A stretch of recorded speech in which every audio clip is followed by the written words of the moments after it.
All these ancient prophecies telling us that the world will be transformed. Wacky world of Wilcock, where make-believe is real. It's the wacky world of Wilcock. How much money can he steal? It's the wacky world of Wilcock, where make-believe is real. It's the wacky world of Wilcock. How much money can he steal? He makes all this stuff up and claims that it's all true. The aliens want to eat us. Be careful that they don't get you.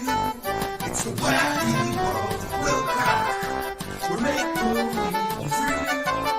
It's the wacky world of Wilcock. How much money can you steal? It's the wacky world of Wilcock, where make-believe is real. It's the wacky world of Wilcock. How much money can you steal? This is where if I have a live audience, I get everybody to hug each other. I say, give your neighbor a handshake or a hug, whatever you feel is appropriate to you. And that way everybody feels the love a little more. I will never believe it, I will never believe it. Okay, that's fine. Maybe you need 25,000 more years, I don't know, buddy. But look, this is really compelling information, and it's going to get a lot more intense. It's coming up in a couple days here on Sunday, so if you haven't already signed up, we have reopened the cart. We still have the payment plan in place.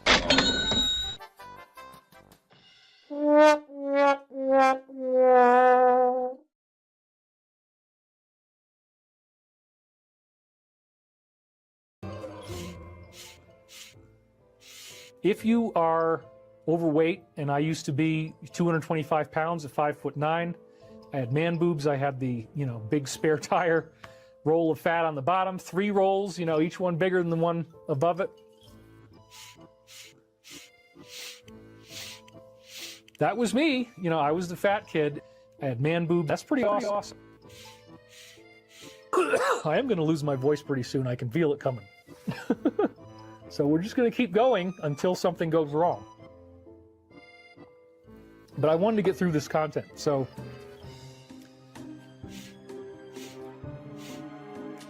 here I was at the Marriott Hotel on the first night when I got to LA, after I went to my Airbnb, and I open up the door. Cat! Ah! Cat! Cat, cat! Ah! Ah! Cat smell! Ah! Cat! Ah! Cat! Cat, cat! Ah! Ah! Cat smell! Ah! That's what it was like when I got in there. Oh my God, did it smell bad. Oh my God, did it smell bad.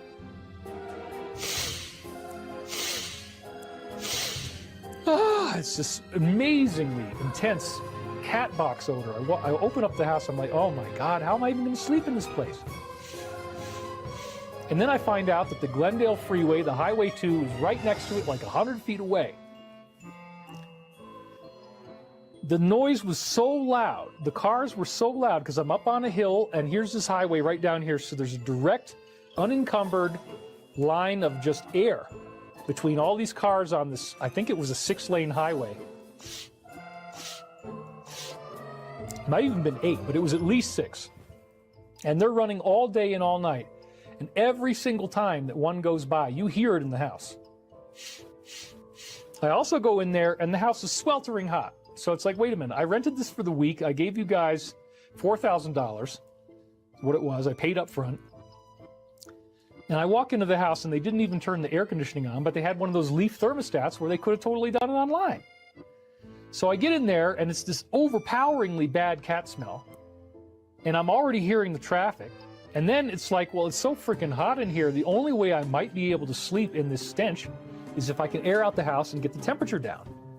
So then when you open up the windows, of course, now the cars are like just really, really incredibly loud.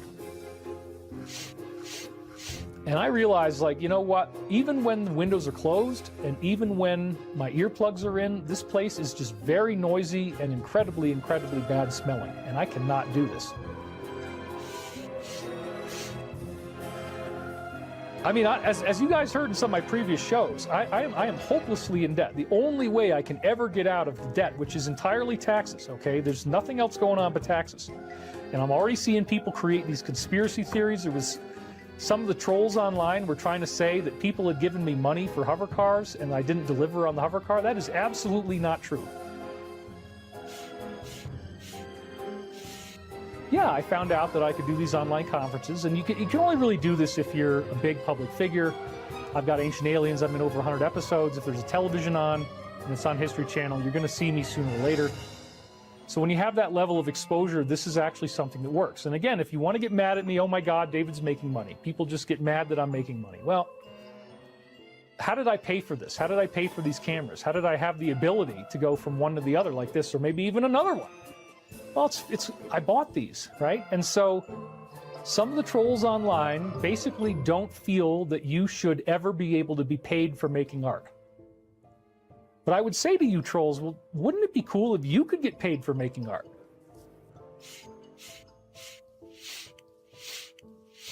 Are you out of your freaking mind? Like, I'm lying there and I'm just hearing it's crazy, crazy rushing air noise, and again, it's cutting right through my earplugs. I can't get rid of it. I had asked for a quiet room.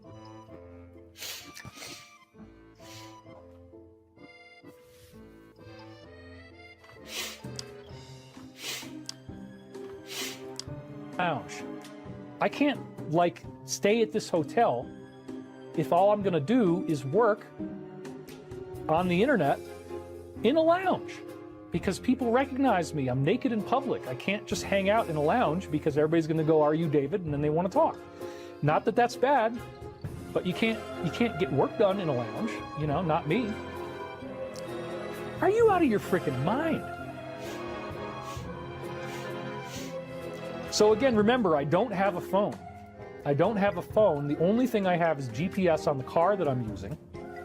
And now I've got to be there at 12:30. I've got to be at the venue at 12:30.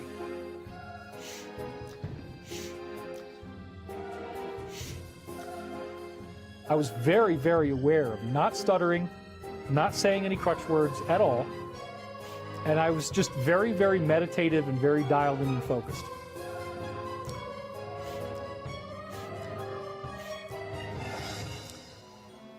We got the thing done, and everybody was speechless. They were so amazed. Nobody even really knew what to say. This would also happen when I did Ancient Aliens. I'm not bragging. I'm just saying that when people see somebody sit down for 4.5 hours and just disgorge this incredible information without ever making a mistake, without ever needing to stop and retape at all, they're just dazzled. Whoa, this has got to be something crazy.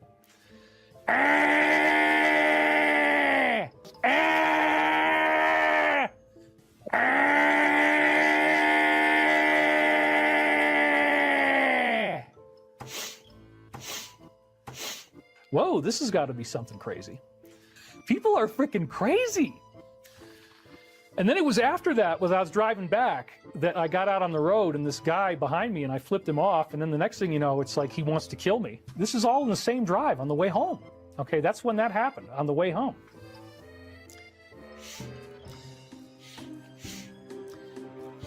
So I still can't get the phone to work. This is like the second or third night the phone still isn't working. Finally, by the following morning, I was like, okay, the only way I'm going to get this phone to work is I got to start deleting all the videos off of it. Because I got to create enough space, because it won't even let me do dictation. You try to hit something, it just goes black. The phone is all screwed up. It's not working properly. I mean, thank God Google Maps worked. But now it's like, okay, well, I got to go through and I got to delete a bunch of videos. So I start deleting videos, and of course, they're all videos with my ex-wife when we were very in love, and everything was great. And so that creates all this sadness, and I'm getting all this kind of, trauma from looking at old videos when I was happier. And then the next thing you know, the guy calls me, my producer got first. The minute that my phone was like clear enough he starts calling me because now it could finally work when I got the storage below 128 gigabytes.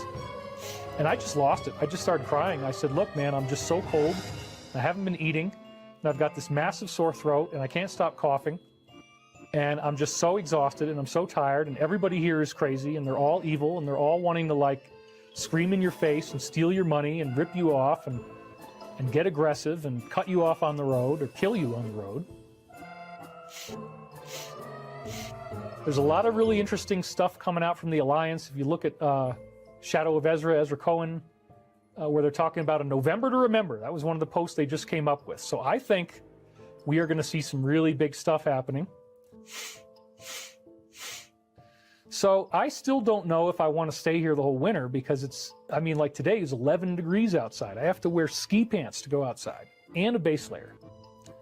So I don't really want to do this all winter, but I also don't really know where we're going next. Stavati, our aerospace company, it looks like we're getting some deals coming in. There's actually about 4 or 5 that are really amazing. But until they happen, we're still just on life support, and it's very stressful, and it's very intense, it's very dramatic. So my goal is not to keep repeating pain and difficult experience. My goal is to have fun and enjoy my life.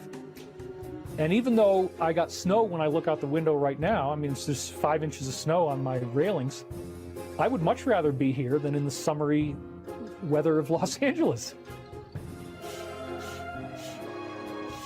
I have been so constipated. I have been so constipated.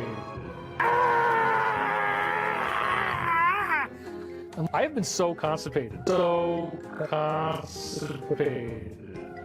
I have been so constipated. I mean, just before, I probably spent 45 minutes trying to get this latest one that's on deck out of me.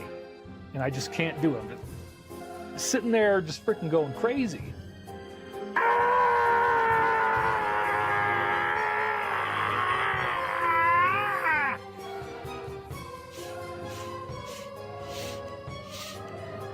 I'm very happy about what we've achieved here. So I want to thank you for watching. And we will see you next Sunday. I don't anticipate I'm going anywhere. And I want to start doing more shows. So thank you for your support. And I really do need your help. So there's 7 books of Michael Prophecies now available. And those books are all at https://thedisclosure.com. We also have a 10.5-hour course available right now. It's already deliverable. All 11 episodes are done. It's called Sacred Science of Michael Prophecies. That's part of this course offering. And I'm going to have an upcoming new video course, which I'm going to start doing the slides for this week, called The Spirit of Michael Prophecies, which is also included in this. And I'm going to have at least 7 videos where I go through the 7 books and hit all the highlights. So if you don't have time to read all this, you can watch video. I got to get the hell out of here. I can't do this.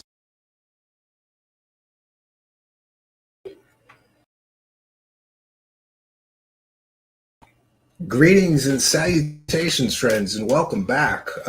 We start our broadcast with an edit from a previous stream of David Wilcock's, which we cobbled together there.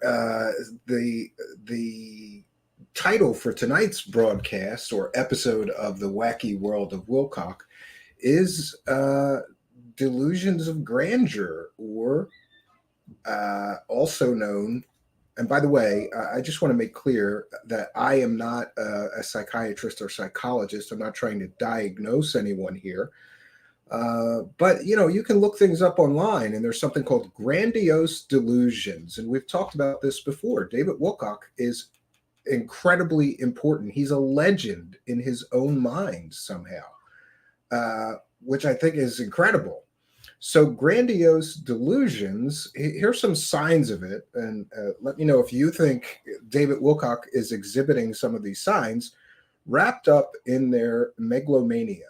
People with grandiose delusions may believe that they are blessed with great intelligence or beauty, destined to accomplish great things or be rich and famous, more important than other people, misjudged and unappreciated by friends and family, possessed with supernatural powers. I think that's a pretty good description of Mr. Wilcock. And that's why we've titled tonight's broadcast pardon me, Delusions of Grandeur, or Grandiose Delusions. David Wilcock has made an incredible amount of statements claiming that he is Earth's greatest prophet, that he is Edgar Casey reincarnated, that he is in contact with archangels and also extraterrestrials, or no, I'm sorry, Egyptian gods he's also channeled. These are delusions of grandeur. Mr. Wilcock has also at various times claimed that he had a 180 IQ, which would make him smarter than Einstein. So all of the things that he does fits the behavior of somebody who is suffering from grandiose delusions. And he has been for quite some time. I don't think any of that is going to change. We're going to begin tonight's broadcast, though, with an update about David Wilcock's shady aerospace company.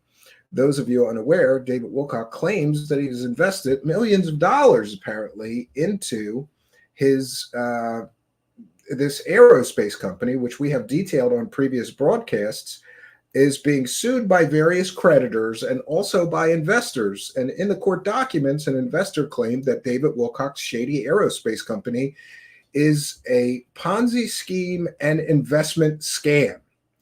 And notice at the end of what we began tonight's broadcast with, he was claiming that they've got contracts, big projects brewing. No, they don't. They have been caught lying about having government contracts twice now. Once they claimed they had government contracts to create laser weapons for the United States military. They had to back away from that claim. That turned out to be false. Then they started claiming that they had wind tunnel contracts with various government agencies in aerospace. No, that turns out to be false. And interestingly, they got a lot of tax breaks from the local area. Oh, great. Buffalo News. Thanks, Buffalo News. I can't read an article without paying them. How am I going to do this? Let me try another way. 1 second. You got to love why, I'm really against anybody that puts things online and then expects people to pay to read one article. Yeah, we can't get the article. I'll just read you. The NCIDA denies tax break extension for Stavati Aerospace. And a user sent this article to me. Unfortunately, it's from the buffalonews.com. Fuck them in their eyes. You can't read one article without paying them. Why would I subscribe to a newspaper to read one article? But that's the new online model, I guess. But the user said to me, how do you think David is going to react to the news? All the money they didn't use from the tax breaks and spending $2.5 million already, and they have nothing done with another $1 million for the substation. That's the electrical substation. On top of being sued, still owing almost $500,000 to contractors still. That's not even counting David Wilcock's tax debt. So what happened is the local Niagara authorities gave David Wilcock's shady aerospace company all these tax breaks and incentives because they were supposed to create, 400 jobs? That was several years ago. They have not created a single job. And in fact, this article that won't let me read it right now unless I give them some money. By the way, I would have given them a few dollars because it's important information that should be shared about David Wilcock's shady aerospace company, but I wasn't aware of that. And right now, I'm not getting my credit card out in the middle of a live broadcast to pay somebody a $5 extortion fee to read one article. But in that article, they note that I was able to read it once before broadcast. The only people working in David Wilcock's shady aerospace company's facility are people who work for a garbage company. David Wilcock's aerospace company's only income is renting their airplane hangar to a garbage company that is storing dumpsters inside of it. So there's that. So talk about, grandiose delusions. David Wilcock is on public internet saying that his company is going to develop all this advanced technology, and they're telling the local authorities they're going to develop They're going to create 400 high-paying jobs in the aerospace industry. By the way, their shady aerospace company has yet to produce a single aerospace product or service for sale. Their only income is from a dumpster company. But I think it's kind of fitting. If David Wilcock truly invested a few $1,000,000 of his own money into this shady aerospace company, he deserves everything that's happening to him, because that money was generated by lying to people, by cheating people with fake insiders and more. Now, back to David Wilcock. David Wilcock, of course, has garnered attention in New Age circles for his extravagant claims, purported connections to government insiders, and assertions of being the reincarnation of Edgar Cayce, among other wacky claims. However, a closer examination reveals a pattern of pseudoscience, evidence-free assertions, and exploitation of fringe beliefs for profit or personal gain. If we evaluate David Wilcock's actual claims and fact-check them, we find them to be completely false, particularly his use of completely and totally fake government insiders, his assertions of reincarnation, and the promotion of dangerous Q conspiracies. David Wilcock established himself as a prominent figure, however, in the New Age and conspiracy theory communities, often presenting himself as a purveyor of hidden truths and esoteric knowledge. However, his claims always lack one important thing, and that would be empirical evidence, and they are fraught with inconsistencies. If we actually take a moment to dissect and debunk Wilcock's assertions, especially if we focus on his reliance on fabricated sources, unsubstantiated pseudoscience claims, and promotion of harmful conspiracy theories, we come to one conclusion: David Wilcock is a self-deluded fraud. Wilcock frequently claims to have insider knowledge from government sources, claiming he's getting top secret or secret briefings from government insiders. And he claims to have access to these government insiders or whistleblowers who he portrays as revealing secret or classified information to him, which he then basically sells to his followers. However, various investigations into these sources here and other outlets who have actually done their due diligence and fact-checked these so-called insiders of his, what you get when you actually look into those people's backgrounds is you get to consistently reveal his sources to be fraudulent or lacking credibility. For instance, his associations with individuals like Pete Peterson, who ran pump and dump stock scams and was a fake technology insider, or Corey Good and Emery Smith, whose claims have been widely debunked, with all of these individuals failing to provide verifiable evidence to support their extraordinary claims. So what we have here is David Wilcock just finds people that are making extraordinary claims, and then he believes them and regurgitates their extraordinary claims. Wilcock's reliance on these fake government insiders undermines his credibility and exposes his absolute willingness to manipulate his audience for personal profit. One of Wilcock's most audacious assertions is his claim of being the reincarnation of Edgar Cayce, a renowned psychic and healer from the early 20th century.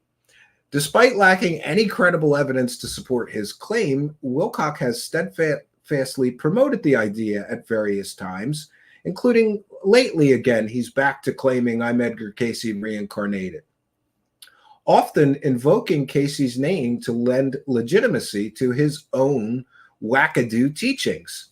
However, even members of Cayce's own family have publicly refuted Wilcock's claims, stating that there is no basis for his alleged connection to Cayce. And in fact, they asked him to stop using that, but he didn't. This rejection by those closest to Cayce casts a serious doubt on Wilcock's reincarnation narrative and underscores the speculative nature of his claims. Then we get to David Wilcock jumping on the Q-tard train. In recent years, Wilcock has embraced and promoted the QAnon conspiracy theory, which posits the existence of a secret cabal of Satan-worshiping pedophiles within the government in Hollywood. Despite being thoroughly debunked and even labeled as a domestic terrorism threat by the FBI, David Wilcock has unabashedly propagated and promoted these completely and totally false QAnon narratives, leveraging his platform to disseminate dangerous falsehoods. His endorsement of QAnon not only perpetuates baseless conspiracy theories, but it also exposes his willingness to exploit vulnerable individuals for personal gain, further eroding his credibility as a reliable source for information. So David Wilcock's prominence in New Age circles is built upon a foundation of lies, half-truths, pseudoscience, false claims, and completely and totally exploitative practices. From his reliance on completely and totally fake government insiders to his unfounded assertions of reincarnation and his promotion of harmful Q-related conspiracy theories, Wilcock's credibility completely and totally crumbles under scrutiny. There is also the matter of all of David Wilcock's shady business dealings over the years. After all, there's been Convergence Pictures LLC, in which he apparently or allegedly collected money from investors and never completed a film. Then there was the Pete Peterson GoFundMe scam, in which the UFO community was scammed out of $60,000 for completely and totally false stories about this fake government insider being under government attack or deep state attack. Then, of course, there was the Emery Smith PayPal donation scam, which apparently scammed the UFO community out of $50,000 or more dollars, claiming that Emery Smith was under deep state attack when it turned out that Emery Smith was actually in the hospital for alcohol poisoning. This was revealed by his one-time, the father of his longtime live-in girlfriend. It was called Points on the Curve. So by exposing and debunking Wilcock's falsehoods, by the way, another of his shady business dealings was David Wilcock was the Wilcock Spiritual Foundation, in which he collected, at last I remember, several $100,000 and generally spent it all on himself, and only gave a few $1,000s out of all the money he collected to other charities, and in fact did no charitable work for, I believe it was over $175,000 that he collected for his charity. So by exposing and debunking Wilcock's falsehoods, we can foster a more informed and discerning public disclosure within the internet community. So we're going to get into his latest video. I apologize. It kills me that I couldn't share that article about Stavati. I'm going to try to screenshot it and I'll put it on my Twitter or something after tonight's broadcast. It's important that we include that. 1 second. We'll take a moment to recognize and welcome in the live chat. Greetings and salutations, all of you. It's great to see all of you, whether you're chatting on our Rumble chat, our Twitch chat, our YouTube chat, our Facebook live feeds, or Twitter live feeds. Welcome one and all. Or our Instagram feed. Make sure you follow me over there. It's at Truthseekers Show. So we're going to put our fair use banner. This is one of those long ones, friends. I don't know how much of this we're going to get through. I'd like to get through at least half of it so I could say we've done our due diligence. Sometimes we don't get back to the second half, depending on how busy the week is, and sometimes we do. Let me know in the comments, do you want me to really go through this entire thing? So I listened to this coming back from the cabin, which is a long ride, but not as long as David Wilcock's ranting. And one of the things that got to me was this entire stream that we're going to cover tonight is David Wilcock trying to connect the dots to convince himself, I think, more than his audience, that he has superpowers, that he's important, that he's in communication with angels, that his information is so prophetically accurate. And by the way, test of a prophet, test of a prophet, test of a prophet. He fails. David Wilcock fails the biblical test of a prophet, which is a biblical principle, essentially, which says, if you're wrong even once, you are not a prophet in communication with divine or angelic sources. You are a false prophet. David Wilcock has already been wrong several times in these Michael prophecies. Therefore, he's not a prophet and he's not in communication with divine sources. So, and by the way, a Muslim imam would, cleric would agree with me. A Jewish rabbi would agree with me, a Christian minister would agree with me, and a Catholic priest. All of the Abrahamic religions include or are aware of the test of a prophet. So David Wilcock is right now selling a book, claiming books for $333, claiming to be in communication with angels who, besides giving him nonsensical ramblings that he could sell to his stupid followers, is also telling him to take baths in his own piss to get superpowers. Does that sound like something an angel would do? Like, wow, an angel appeared to me and is communicating with me. All hail Archangel Michael, the greatest of all of God's angels. I'm so happy you contacted me. And then the Archangel Michael's like, yeah, listen, I'm going to need you to take baths in your own piss to get some superpowers. None of this makes sense. Welcome to the wacky world of Wilcock, where you too can make money by telling stupid people on the internet that you're in communication with the Archangel Michael, who's telling you to take baths in your own piss to get superpowers. You can't make this shit up, friends. All right, we're gonna get to the video because we got a long way to go through this thing. I have mirrored this on my own. I have mirrored this on YouTube in order that we don't have to sit through ads. So, understanding the cycles of history. Oh boy. I think it was Up to, I get. Sorry, we'll go back here.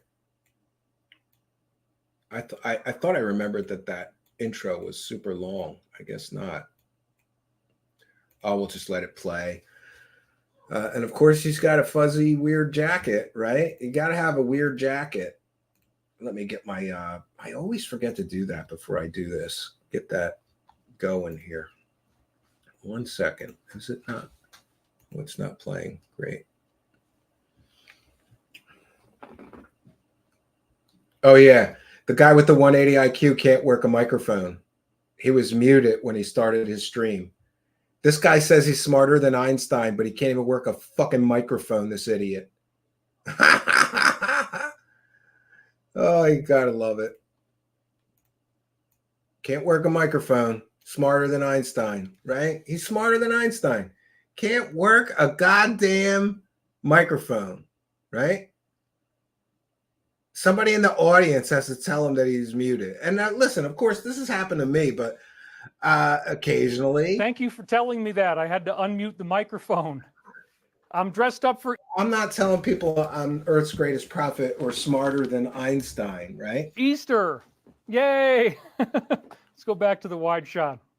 I decided I had to wear pink, and that in today's society, as a cisgender heterosexual male, Easter is probably the only time where I can legitimately get away with this type of a getup, where I've got this beautiful orange silk scarf. No, Easter's no excuse to dress like an gold idiot. inlays on the jacket. I mean, the jacket, as I said before, was something like $84.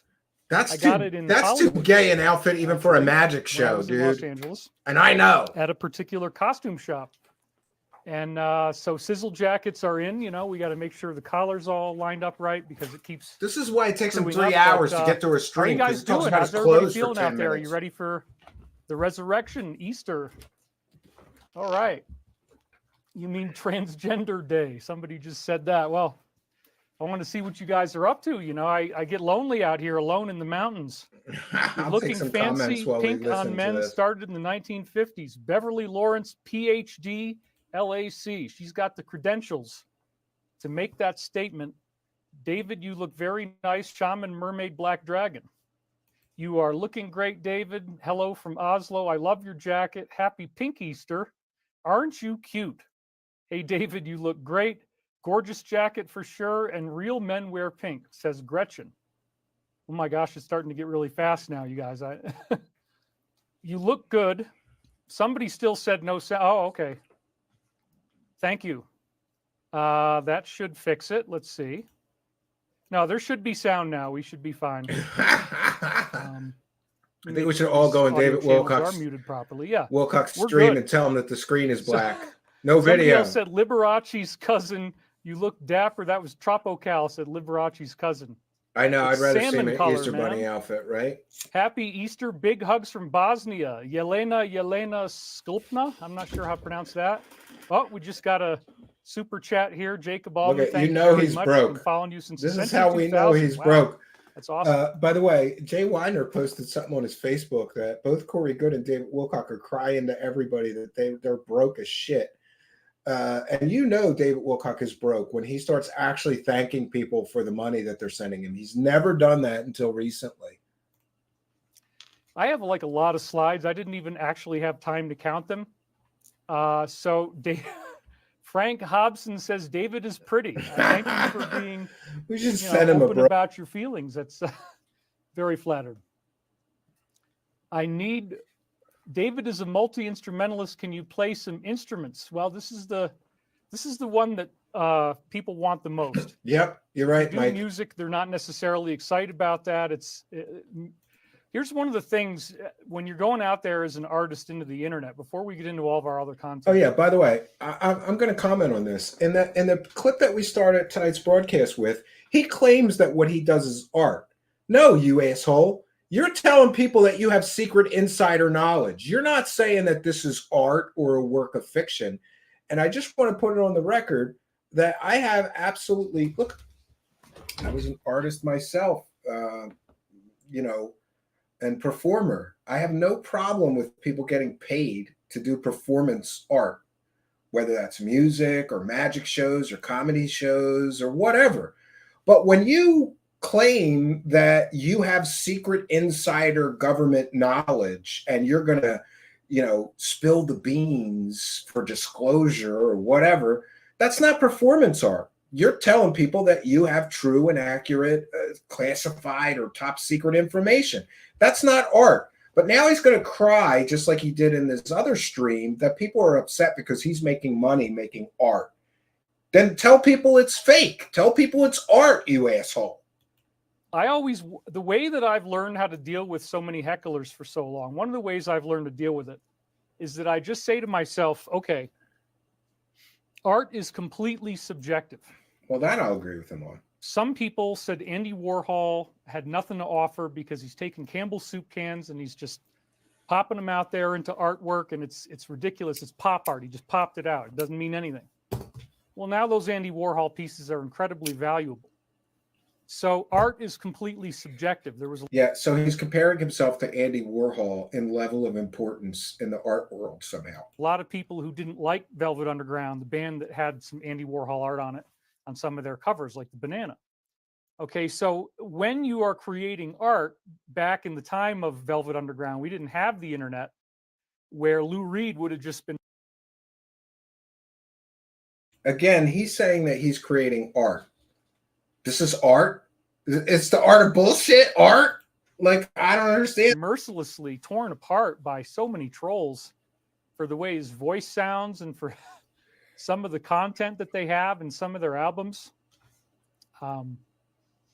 Where they're singing about a dominatrix and the guy says, "Strike, dear mistress, cure his heart."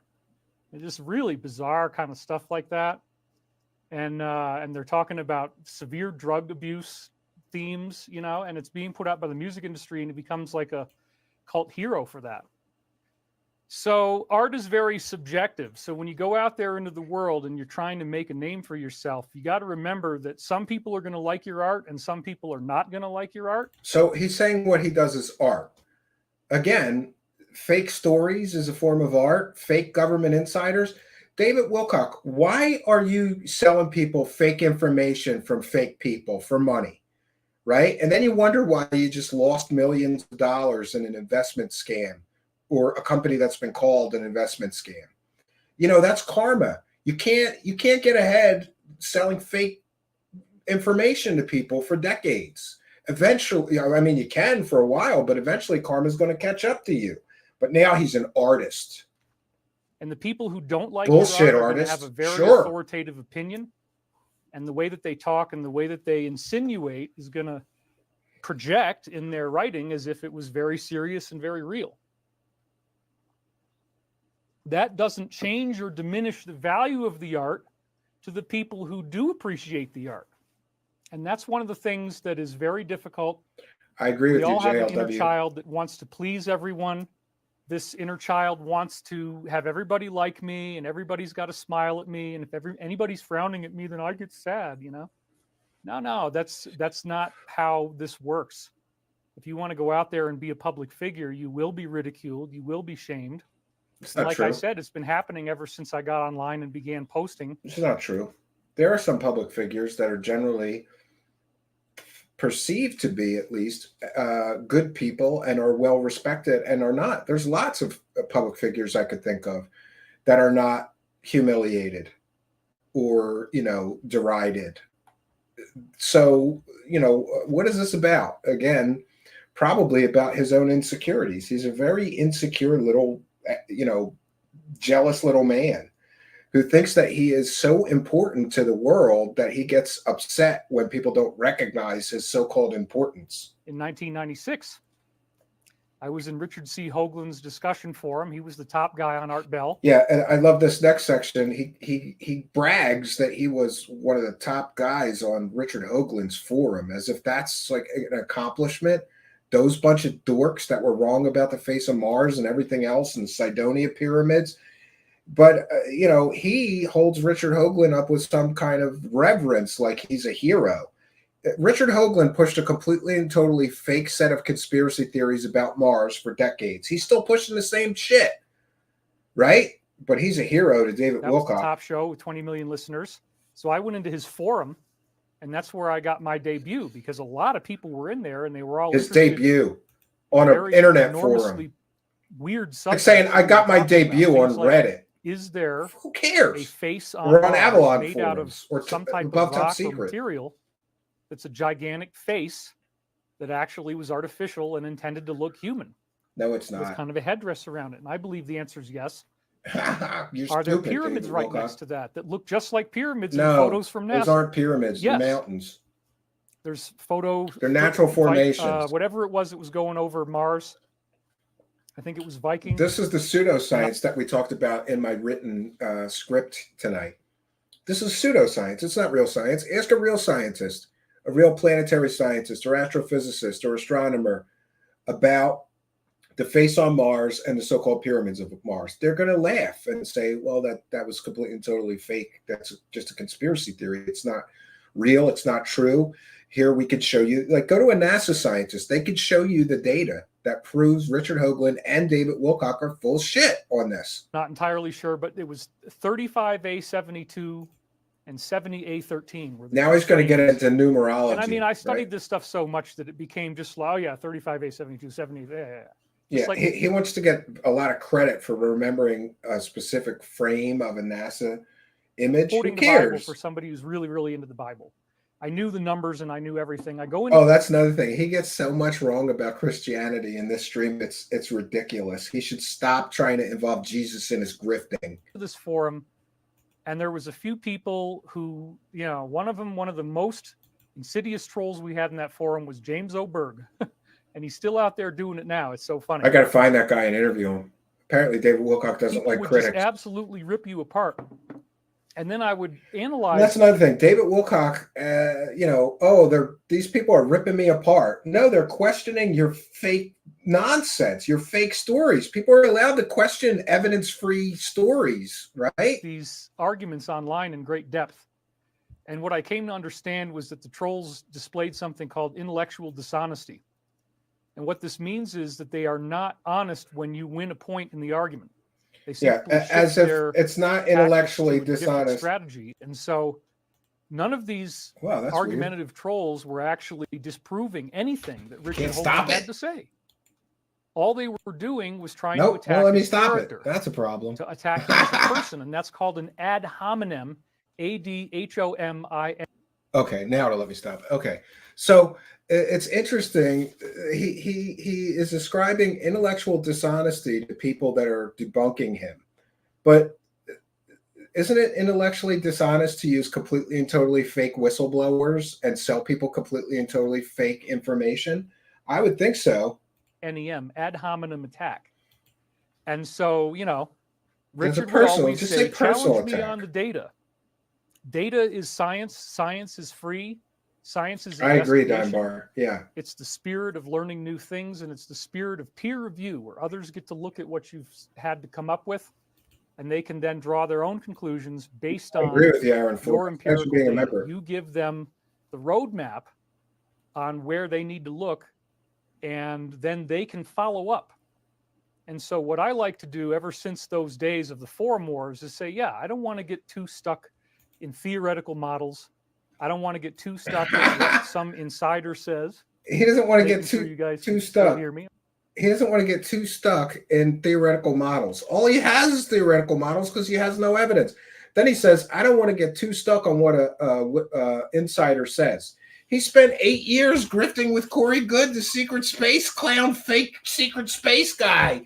You spent 8 years on one insider, but you don't want to get too stuck on something an insider says? As long as the money is flowing from the fake insider, sure he does. Okay, you're all good. Your hair looks nice. Love the jacket too. Not sarcasm. Oh, Great God. to have you back. Best looking truther out there. Ego needs a boost. Okay, well, I don't know how much competition I have, but thankfully there are truthers out there. There's some, you know, it's very scary to come forward. I mean, that's just a very intrinsic reality. So anyway, let's read. Oh, Jenny M sent me some money here, and she says, bless you, David, big love and more courage for all. From New Zealand. You know he's broke when he's reading the Trolls super are the chat. Earth's stupidest. Your fans are here right now. Please start your presentation. Well, this is the presentation. Even the members of his audience are like, all right, with the rambling. Get on with the presentation, David Wilcock. We know you got 85 slides to get through. It's important that we try to get you to go out there and do something and not just sit here and watch other people talk. You know, I want you to get engaged in this. That's the hero's journey. The subject of today's talk. Oh, God, he's going to talk about the hero's journey through this whole thing. Peaceable, dressed to impress. By the way, he got Hero's Journey from George Lucas, who used it as the roadmap for Star Wars. But it's also used as the roadmap for many stories, including like Lord of the Rings. And, you know, there's many, many stories that use the Hero's Journey formula. And David Wilcock's going to tell you all that he's a big hero and he's on a hero's journey. Yes, he says, are you celebrating something? Thank you. So there we go. Yeah, we're talking about the hero's journey, and this is my most validating subject. So it is critically important to understand that history as we know it is not random. I don't know if but it follows. Do we have a David Wilcock fan in our audience? Why are you dogging David? Because he sells fake information to stupid people. And his whistleblowers and his insiders, they're all fake. We've detailed it here over years. Pete Peterson, completely and totally fake government insider. Corey Goode, the fake secret space clown that admitted under oath he's never even been to space. But he spent 8 years with David Wilcock grifting people for money for his fake secret space program stories. Let's see. His book's full of fake information that are 50% copy and pasted from other people's books. Do I need to go on? I love it when one of his idiot fans comes in here. If you're so dumb that you don't know David Wilcock is selling you fake nonsense, you probably shouldn't be on the internet. Follows a structure of events that go through this thing called the hero's journey. He definitely did buy them at Liberace. Now, the hero's journey is. And by the way, this is all repeat. He did the hero's journey explanation before. I feel like we should just fast forward past this. But we're going to go into more detail on that today. I was meditating on the last show. I haven't even had time to watch it. But in my meditation, I said, you know what? I really didn't go into enough deep depth about what the cycles really are and what the hero's journey is. And so I don't want you to feel lost. Yeah, because a 2.5 hour stream isn't long enough to understand this either. I want to make it understandable to everybody. So events are structured in history according to this hero's journey pattern.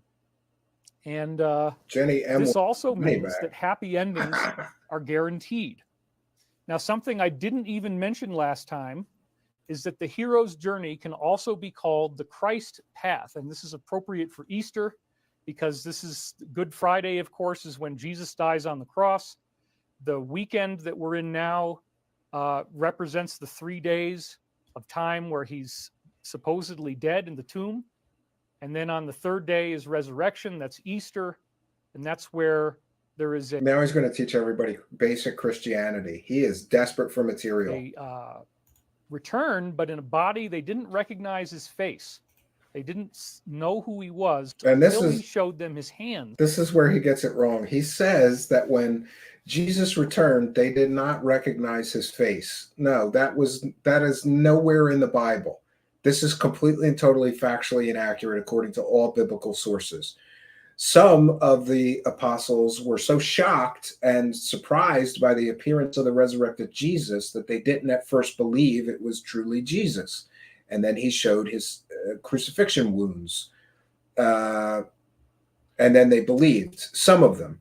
But there's nothing in the Bible that says the apostles and Mary and others didn't recognize his face. And if you're going to involve Jesus in your grifting, scamming, at least get the biblical part right. Pick up a Bible, show the verses that you're referencing here that says nobody recognized Jesus's face. That is completely and totally false. And then they said, oh, well, yeah, there's holes in your hands from where you were crucified. This is the common biblical lore. It's based on Matthew, Mark, Luke, and John. Which apparently he hasn't read any of. I think they all have different pieces of this part of the story in it. And none of the 4 books say that nobody recognized Jesus' face. It's interesting to note that the face was so dissimilar that when Mary first saw him, she thought he was somebody else who was working in the area. No, she didn't. There's nothing in the Bible to suggest that. There's nothing in the Bible to support that. He's just making things up. You know, I don't know where he's getting this from. Different than the resurrection of Lazarus. And that's one of the important things that when you get into esoteric Christianity, which is what I'm doing, he already brought Lazarus back from the dead. Okay, Jesus already did that. Yeah, people can and so debate that was already that, I on the suppose. list of miracles. Resurrection from the dead was already on the list of miracles that had already been done. If you could do it for somebody else, you should be able to do it. Yes, but Lazarus later, again, he's completely and totally wrong. What he's suggesting is, well, Jesus already performed a miracle of resurrection on Lazarus, but he did resurrect the once dead Lazarus, but then Lazarus later died again. When Jesus resurrected himself, he wouldn't die again because he came back in a glorified body, what this idiot would refer to as a light body. It was a glorified body. It was not a normal human body. And then Jesus later ascended into heaven on the day of ascension. He never died again. Lazarus, though he was raised from the dead by Jesus, in his later years would have a normal human death and die. So there's 2 different things. A resurrection of God. God became man, was killed by man, and then resurrected himself in a godlike body and did not die a human death ever again. Lazarus did die a human death later. So I'm sorry, but if you're going to involve the Bible and Jesus in your grifting and scamming, at least read up on the stuff and get the facts of the Bible right. You can get a Bible for free from the Gideon, Foundation. You don't even have to buy one. But this idiot is just making up fake Jesus facts to fit his false narrative. For yourself. But Lazarus looked the same. Jesus did not look the same. Because Lazarus was not when he resurrected came out in of the a tomb, beatified rolled away the body. stone. He had to show them his hands in order for them to understand that it was the same guy. Now, why is that so significant? It's significant because his face changed. His face the way didn't his change. whole body looked changed, and he was glowing, apparently, which was, again, not what happened to Lazarus. So there is a difference between this concept of being born again, which I think has gotten really all brought out of whack. Maybe grifter friends. Being born again is in many ideas of how Yeah, you buy a can Bible from Trump. reinterpret the Bible. Trump. That is the light Fucking Bibles of all Jesus was people. born again when he came back as this glowing person who they didn't even recognize who he was, and he has to show them, okay, yeah, look, here's. This is completely wrong. They did. Okay, so many of them recognized him right away. It. Boom, got it. Buddy. Mary Magdalene recognized him instantly. Mary Magdalene recognized him instantly. and some of his closest disciples did as well. Some were so shocked and amazed at his return that they had doubt. There's nothing in the Bible, though, that said they didn't recognize him or his face had changed. Or I don't believe there's any reference to him glowing. What he's confusing is a beatified body, which is a whole biblical principle that would take me an hour to explain it to you. But generally, it's an incorruptible, godlike body that Jesus was resurrected into. It wasn't a normal human body. He's getting this whole biblical grift that he's trying to do wrong. Great. I never would have been able to figure that out. But now that you showed me your hands, it's cool. I got it. So then what I'm there you actually go, doubting saying Thomas. Is, That's where we get that term you from. said, let's go back to the slide. The Thomas. hero's journey is the Christ path. And if you've been watching the previous shows, which hopefully you have been, yeah, I agree with you, the JLW. hero's journey represents this structure of events that happen to you in your own life. It's a structure of events. But the structure of events is designed by a higher intelligence, or God, or the creator, if you want to call it that.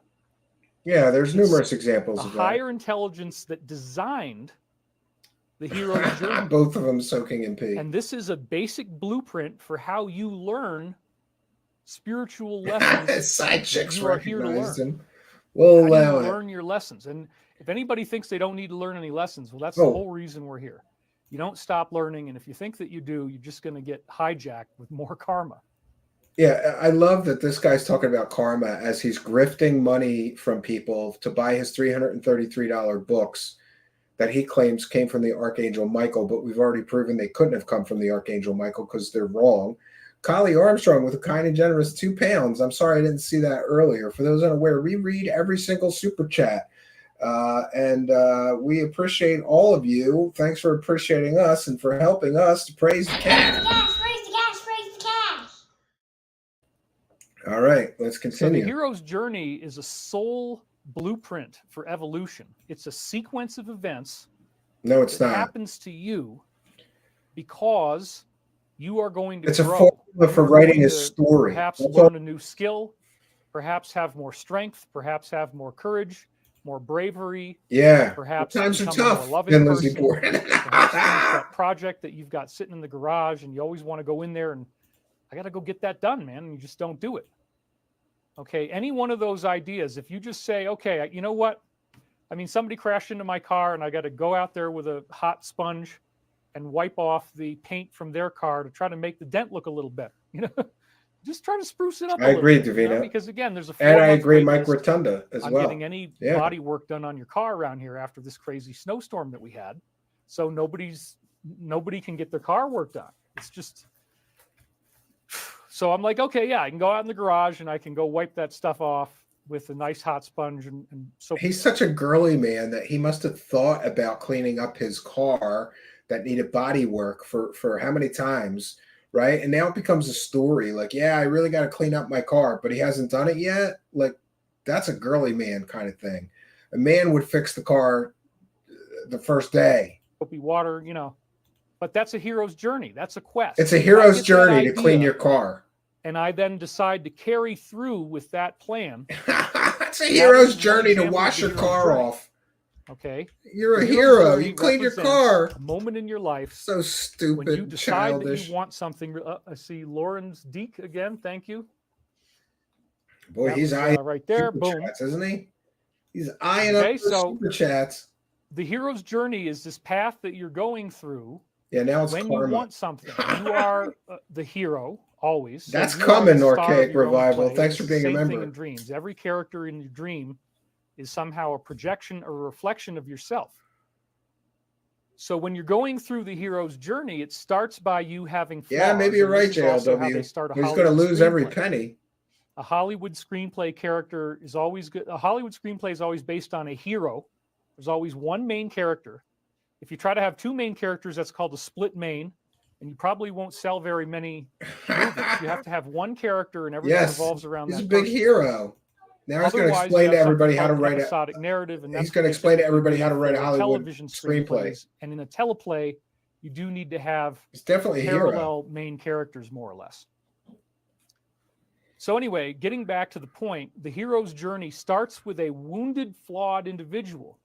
And this is what the universe sees us as. We are flawed, we are damaged, we are growing through our wounds. 17 minutes in, and he hasn't said anything correct yet. And our pain, and our fear, and our anxiety, and our shame, and our horror.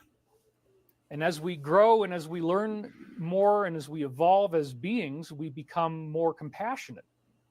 And so compassion is one of the things that the hero's journey produces. Strength is one of the things that the hero's journey produces. When you want something really badly, you have to become stronger in order to get it. Yeah, and by the way, the hero's journey is just a formula for writing stories. It has nothing to do with any of this shit that he's assigning to it. He's just telling everybody that everybody's on a hero's journey. You want someone to love you. You got to wash your car, you're on a hero's journey. You want somebody to love you, you're on a hero's journey. Childish. You have to become more loving in order to receive their love. You have to learn to write the little romantic notes and all that kind of stuff that guys are, I don't know, guys are supposed to do this stuff. They just put this stuff on paper. I don't know what the hell it is, man. It's just freaking crazy. Get out of here. From New York, what can I say? He thinks he's funny. I've heard all these accents so many times growing up. It was so funny. And then I just realized that like the things that I learned are really funny to repeat. They're only funny to him. The voices that I heard are really funny to repeat. So that's part of my hero's journey. I dealt with severe pain through laughter and comedy, and impersonations are one of the finest. I'm with you, Pathfinder. I don't know either. He just begs and asks for money and sells bullshit. The people who performed for Saturday Night Live, including Mike Myers, who did all the Austin Powers movies, which I guess are now outdated. Now he's going to tell a 10-minute movie about seeing an Austin Powers movie. But I thought they were utterly hilarious, and the characters that he put in there, and the way that he could play all these different characters, like a woman, was a very big inspiration for me.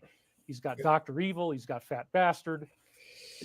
I was stunned by the voices in his head are a part of his journey. Impersonations, and it really had a big impression on me when I saw the second Austin Powers film in the theater in 1999. I mean, everybody. Wow, he saw the entire. Wow, he saw it in the theater. Wow, it was one of the most ecstatic things ever. Who cares? You saw a movie in 1999. It's all just one big. Move on.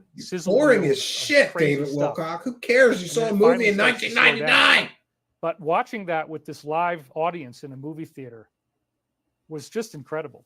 Yeah, that's another thing. And yeah, it's very outdated humor in a lot of ways because it's so crude. It also has gross out humor. But you know, that was a case where I just went to the movie and I'm like, I don't know about this thing. There's some guy, his head is bald, and he's doing this. And it looks really like, maybe it's funny, but it looks really freaking weird. And there's this guy with buck teeth and glasses, and I don't know what the hell this thing is, but hell, I'm just going to go in there and check it out because I'm bored. And what the hell? And I ended up having the greatest time. Sandra. I had no Thanks idea for being it a was member. that good. The same thing happened with The Matrix, which came out the same year. I walked in there. I don't know. I agreed to people that are, hanging their arms up in the air like this, and they're all doing this funny dance, and then they freeze in the air. And I don't know what the heck this thing is. It might be all right, might be cool. Lawrence Fishburne looks awesome. They got their cool leather jackets. The entire next hour we should skip. Says Craig Williams. Stunned at how good it was. We'll see. Yeah. And I think a lot of people were. The Matrix really was a revolutionary film for its time, and it brought in a lot of these interesting concepts that would be deemed philosophical. Philosophy getting into the concept of who am I? What is reality? Why am I here? And what am I living in? Well, The Matrix is a great movie, but I don't ascribe any big philosophical stuff to it. The world we live in is some type of computer simulation. And so people philosophically geeked out on that extensively. And I was seeing that in Richard C. Hoagland's discussion forum. This concept of the Matrix was very interesting because, well, how do we know that there isn't something else? And then we get into reincarnation. The really fascinating things about reincarnation. I don't really go to movies much anymore because it's so expensive. Yeah, I went once with my kid not long ago, and I was shocked at how much it cost for, 2 movie tickets, popcorn, and a soda. Like, it was, maybe I'm just cheap. We have movie night at home. We have all the snacks we want, and we have a projector here. I spoke about last time. I'm getting a lot of super chats here, so I'll just kind of switch to this camera. David Wilcock's getting a lot of super chats, but I'm not. When we get down to this topic of reincarnation, he actually made a comment that he's getting a lot of super chats. It's also apparently astrology matches.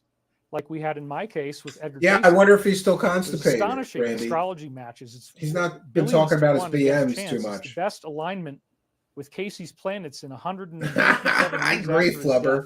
He wouldn't As last a calculated week by at a real independent job. astrologers. And I just had somebody recently send me an email, and they said that they've now He calculated didn't. He's still the death chart of constipated. Casey Charlie, with thanks my for being a birth chart. member, Charlie And there's some Troll. very, very astonishing and perfect lineups in those two charts as well. I didn't even know that until now. Yeah, I think it was So like getting back to $70, the core $50 or point, $60. this Christ path concept, how in the world could like David going and wiping off his car in the garage be compared to the story of Christ? Well, the story of Christ has the All right. hero's journey in it. I'm going to stop him right there because he's completely and totally wrong from a biblical perspective. The hero's journey, he said earlier, revolves around a flawed individual. Now he's saying that Jesus was a flawed individual. No. Phyllis, from a scriptural standpoint, Jesus was a perfect human. He never sinned, not once in his life. Therefore, he was not flawed. He doesn't even understand that, like, he doesn't understand the basic concepts of Christianity, so he should keep Jesus out of his grifting because he's getting it all wrong. Jesus was not a flawed individual. He was God turned man, and he never sinned. If you believe the Bible, he never sinned for his entire life, not once, never. So he's comparing Christ, saying Christ was on a hero's journey, but he just got done saying that a hero's journey starts with a flawed individual. Where was Jesus flawed? He wasn't. So he gets the Bible completely and totally wrong. David Wilcock, my advice to you is leave the Bible out of your grifting and stick to stupid shit like the Law of One or, the Urantia book. If you want to know what the hero's journey is, you got to look at the whole story of Christ. That's a very simple way to do it. Now, honestly, the main reason I don't usually talk about that is that people get so freaked out about religion and Christianity in particular. For some people, it's a trigger. They actually will get angry. They'll get defensive. They don't want to hear these words. And for other people who are actually Christians, when they hear you spouting completely and totally false biblical knowledge that isn't real, they might get offended. Hear the word Christ or Jesus or anything like that. And I've really in my career tried to be very sensitive to that. I've tried to be, okay, I get it. I'm not going to push anything on. You're right, JLW. Yeah, he's a big believer in the Law of One. I'm not going to push anything. I'm just going to share philosophy. So the Matrix. He's a big believer in the Law of One, and even the Law of One says that Christ was a perfect individual, perfect man, completely and totally unflawed. So he's completely and totally wrong, even in his own interpretation of things. This is one philosophy. As a movie, it says, okay, there's a big computer, and we're all inside the computer. Stupid people. Living out our dream world, when in fact, we're really in these disgusting, gooey pods that we have this thing down our mouth and all these plugs in us, and we're floating in this goo, and we're just a battery for some type of evil. Does he know that's a fictional movie? Like, he knows that, right? The Matrix isn't real, David Wilcock. Agent Smith, and he's one of the most brilliant forms of evil ever. And that gets to the next slide here, is the hero is only as good as the villain. Thanks, JLW. Okay. So part of why the Matrix works so well as a film is that Agent Smith is such an incredible villain. Right at the beginning, when he wants Neo to stop talking, Neo's mouth just closes up into flesh. Jesus Christ. He can't use his mouth anymore. That's really scary. And always talks about his movies and bad Bible study. Oh, well, these agents, they can control bad Bible study mixed with movies. And it wasn't until the end of the Matrix where Neo is shot to death by Agent Smith, and then he I've heard that, JLW. Right? There's a resurrection there. But then she communicated with deities. He holds out his hand like this, and Agent Smith shoots at him. His loved one is just himself as important.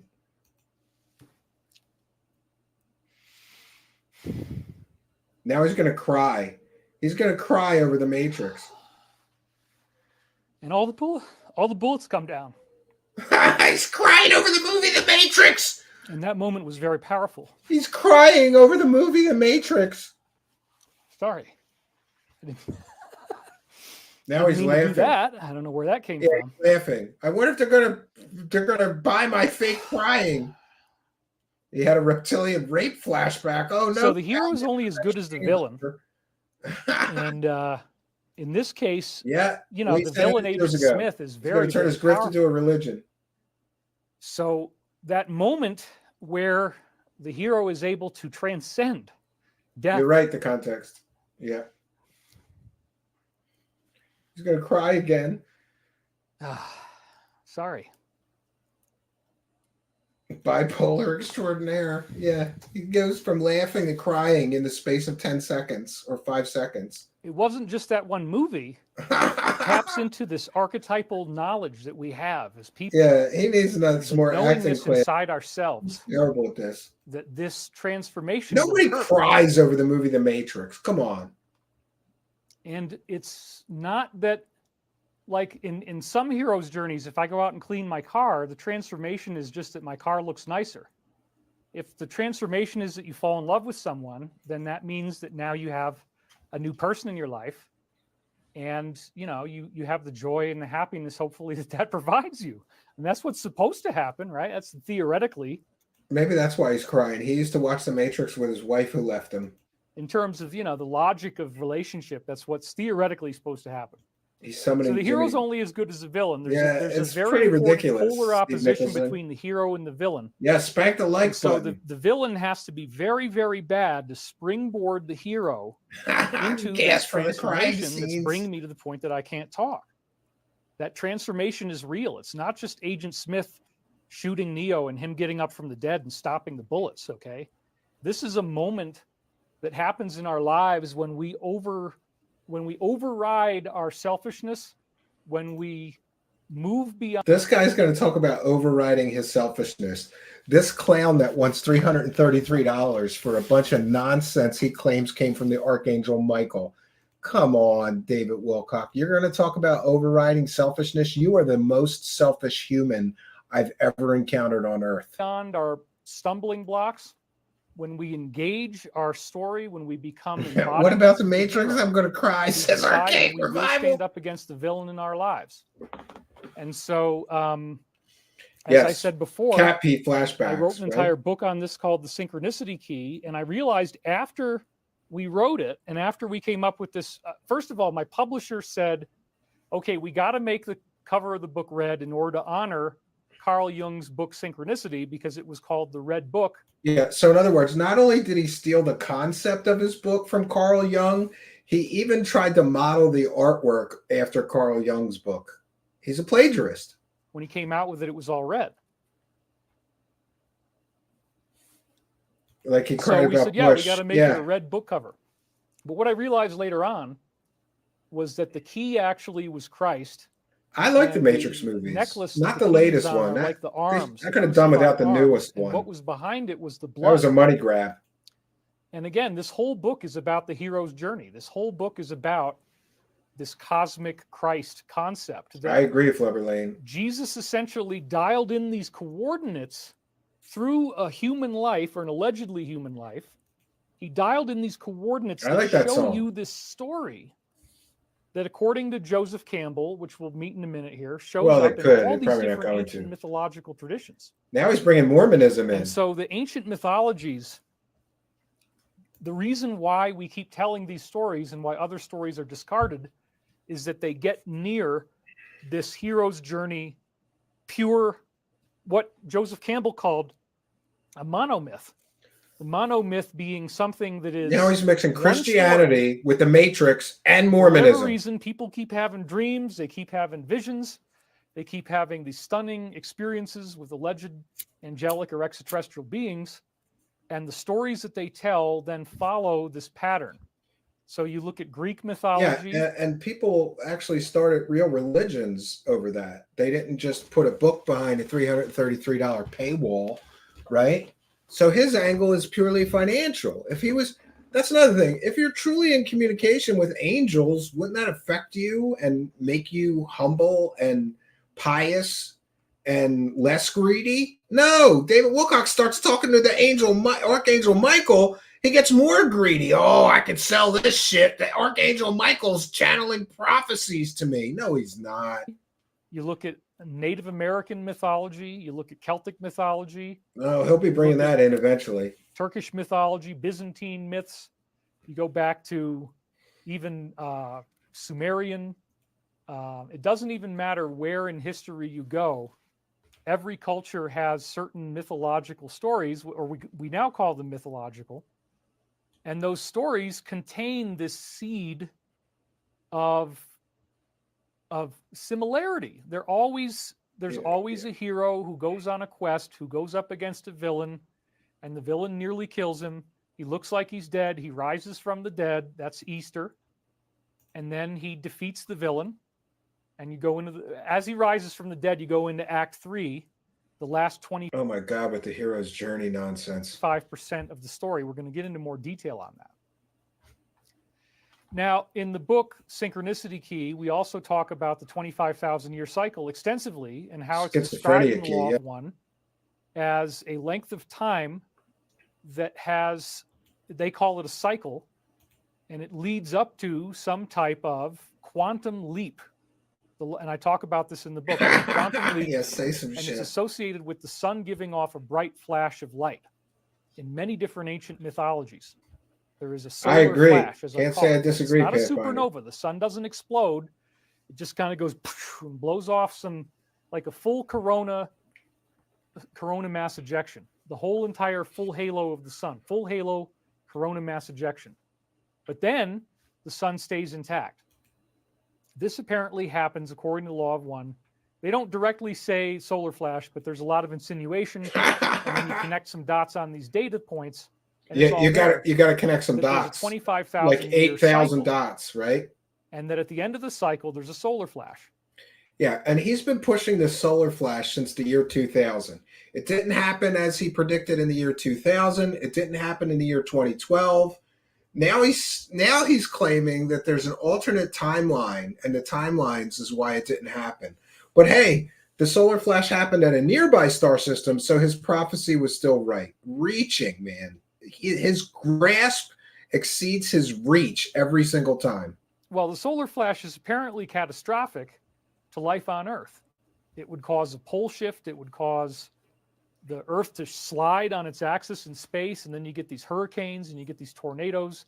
You get 80-foot high tsunami across all of America. Super volcanoes go off. Most people are buried in 40 to 400 feet of rock. You're buried under rock. I have had those dreams. I had all these disaster dreams from like 2009 to 2013. He does kind of look like Leatherface. Every type of weird, catastrophic earth change death you could ever imagine. I had to go through these as if they were happening to me. I'm screaming.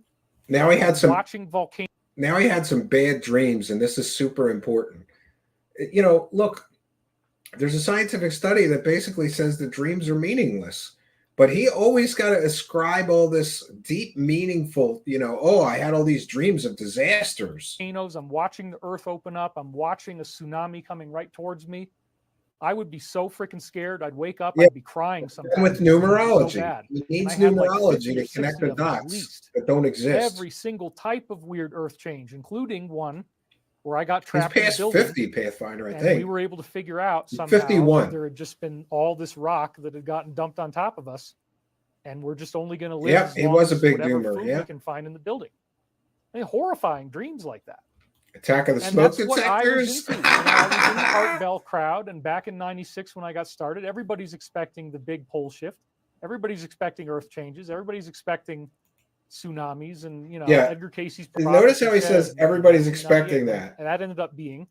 So he predicted what everybody was expecting. Here he says in 1996, everybody was expecting these things. And David Wilcock on his original website, ascension2000.com, just so happened to predict all those things people were expecting to happen. But guess what? None of it happened because David Wilcock is not a prophet. He's a grifter. Something that didn't happen. We altered the timeline. There was a timeline where we could have lost our planet in 1998. And I talk about that in the Michael prophecies. But now we're at this point where, supposedly the Mayan calendar end date of December 21st, 2012. That's what all the buzz is about. Yeah, That's don't when the bother him first with solar facts, troll. And I His taught mind is this made up, but for thanks for being years a and member. years, beginning in 2008. And I probably have some of it in Synchronicity Key here as well. Yeah, I was a book really full into of this. I nonsense. believed this was true. I believed this is what was going to happen. Now here is where he So could I say, spent a hey, I was long wrong. time getting really into the science of what the heck is going on. Yeah, and his book made an incredible amount of completely and totally wrong predictions. But now he's recycling those predictions and moving the goalposts somehow, or coming up with some cockamamie reason for why his predictions didn't come true. Well, the solar flash I predicted never happened, and nobody got superpowers, but hey, it happened in a nearby star system, so I was still right. No, you were completely and totally 100% wrong in your prophetic predictions for the year 2000 and the year 2012. But then the Law of One source also said that the 25,000 years is a major cycle, and that it also has minor cycles in it that very dramatically affect our lives. I agree. And I was able to figure out that when they said minor cycle, they must be talking about Yep, the he's a age time of the traveler too, zodiac. Mark Tirana. So right now we've just entered into the age of Aquarius, supposedly, as of, again, according to some astrologers in France, 2012. Yeah, exactly. 2012 is when we went, ironically, right, from the age of Pisces into the age of Aquarius, just like the song from the 60s. So again, it's very weird that the exact year that you're supposed to go into the age of Aquarius is the exact same year that the Mayan calendar ends on December 21st, 2012. But the entrance into the age of Aquarius and this whole other system it's called of a astrology, which is coincidence. from the other Couldn't side it just of the be a planet, across coincidence? the Atlantic Does Ocean, everything have to you're have telling some me big that meaning? system of astrology has the same information in it as what we're seeing in the Mayan calendar, that it ends on the same freaking year, and one of them is 5,125 years long, and the other one is 2,160 years long, and oh yeah, it's no big deal. They just happened to land on 2012 at the same time. Right, okay. Oh my God. Yeah, you got to ascribe I'm big not asking meaning you to to like things. give up your beliefs or anything. But I'm just going to tell you and be honest about this, and I'm going to say, look, how I in the bet you hell he's do you drinking explain vodka. that? You'd have How to in the be to heck, if bullshit you're just this gonna much, not right? be To lie this one of these much? inflammatory Just rhetoric skeptics drink straight who vodka. doesn't really ever concede in an Oh, wait, that's intellectual Emery discussion. Smith, not They just David Wilcock. pivot Sorry. to another attack, and they usually go after your Exactly. character. Exactly, Talbot. Please Thanks for being explain a to me member. why they both landed on 2012. You don't think that means anything?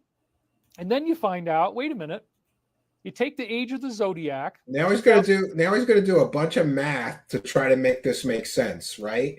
If you got to do a bunch of mental gymnastics to make this bullshit theory work, then maybe it's just bullshit, David. More 60 years, and you multiply it by 12, and you get 25,920 years. That's this cycle. The Law of One says that you get this quantum leap at the end. And yeah, there's earth changes, but I'm then they allergic to also vodka. mention Makes me that it break out leads in to handcuffs. this acceleration in your soul, that you become like this elevated human. You become some type of new human. Similar to, again, why did they not I think so, recognize Jesus Pathfinder. when he already pulled off the Creed. trick of reincarnation, well, a regular like reanimation from the dead with Lazarus. But Lazarus looked the same, right? So when Jesus comes out looking like somebody else, and then he's got to show them Again, his he hands, didn't look like somebody that's else. a whole new body. Okay, that's what the prophecy says is going to happen to everybody. Again, You will have a new. In the year 2000, he promised everybody a new rainbow light body. In the year 2012, he promised everybody a new rainbow light body and superpowers. You'll have a new body and you'll be able to do all these things, telekinesis and levitation. None of that happened. He's recycling the same shit that he failed at twice before predicting. Like, come on, dude. You predicted this in the year 2000 and none of it happened.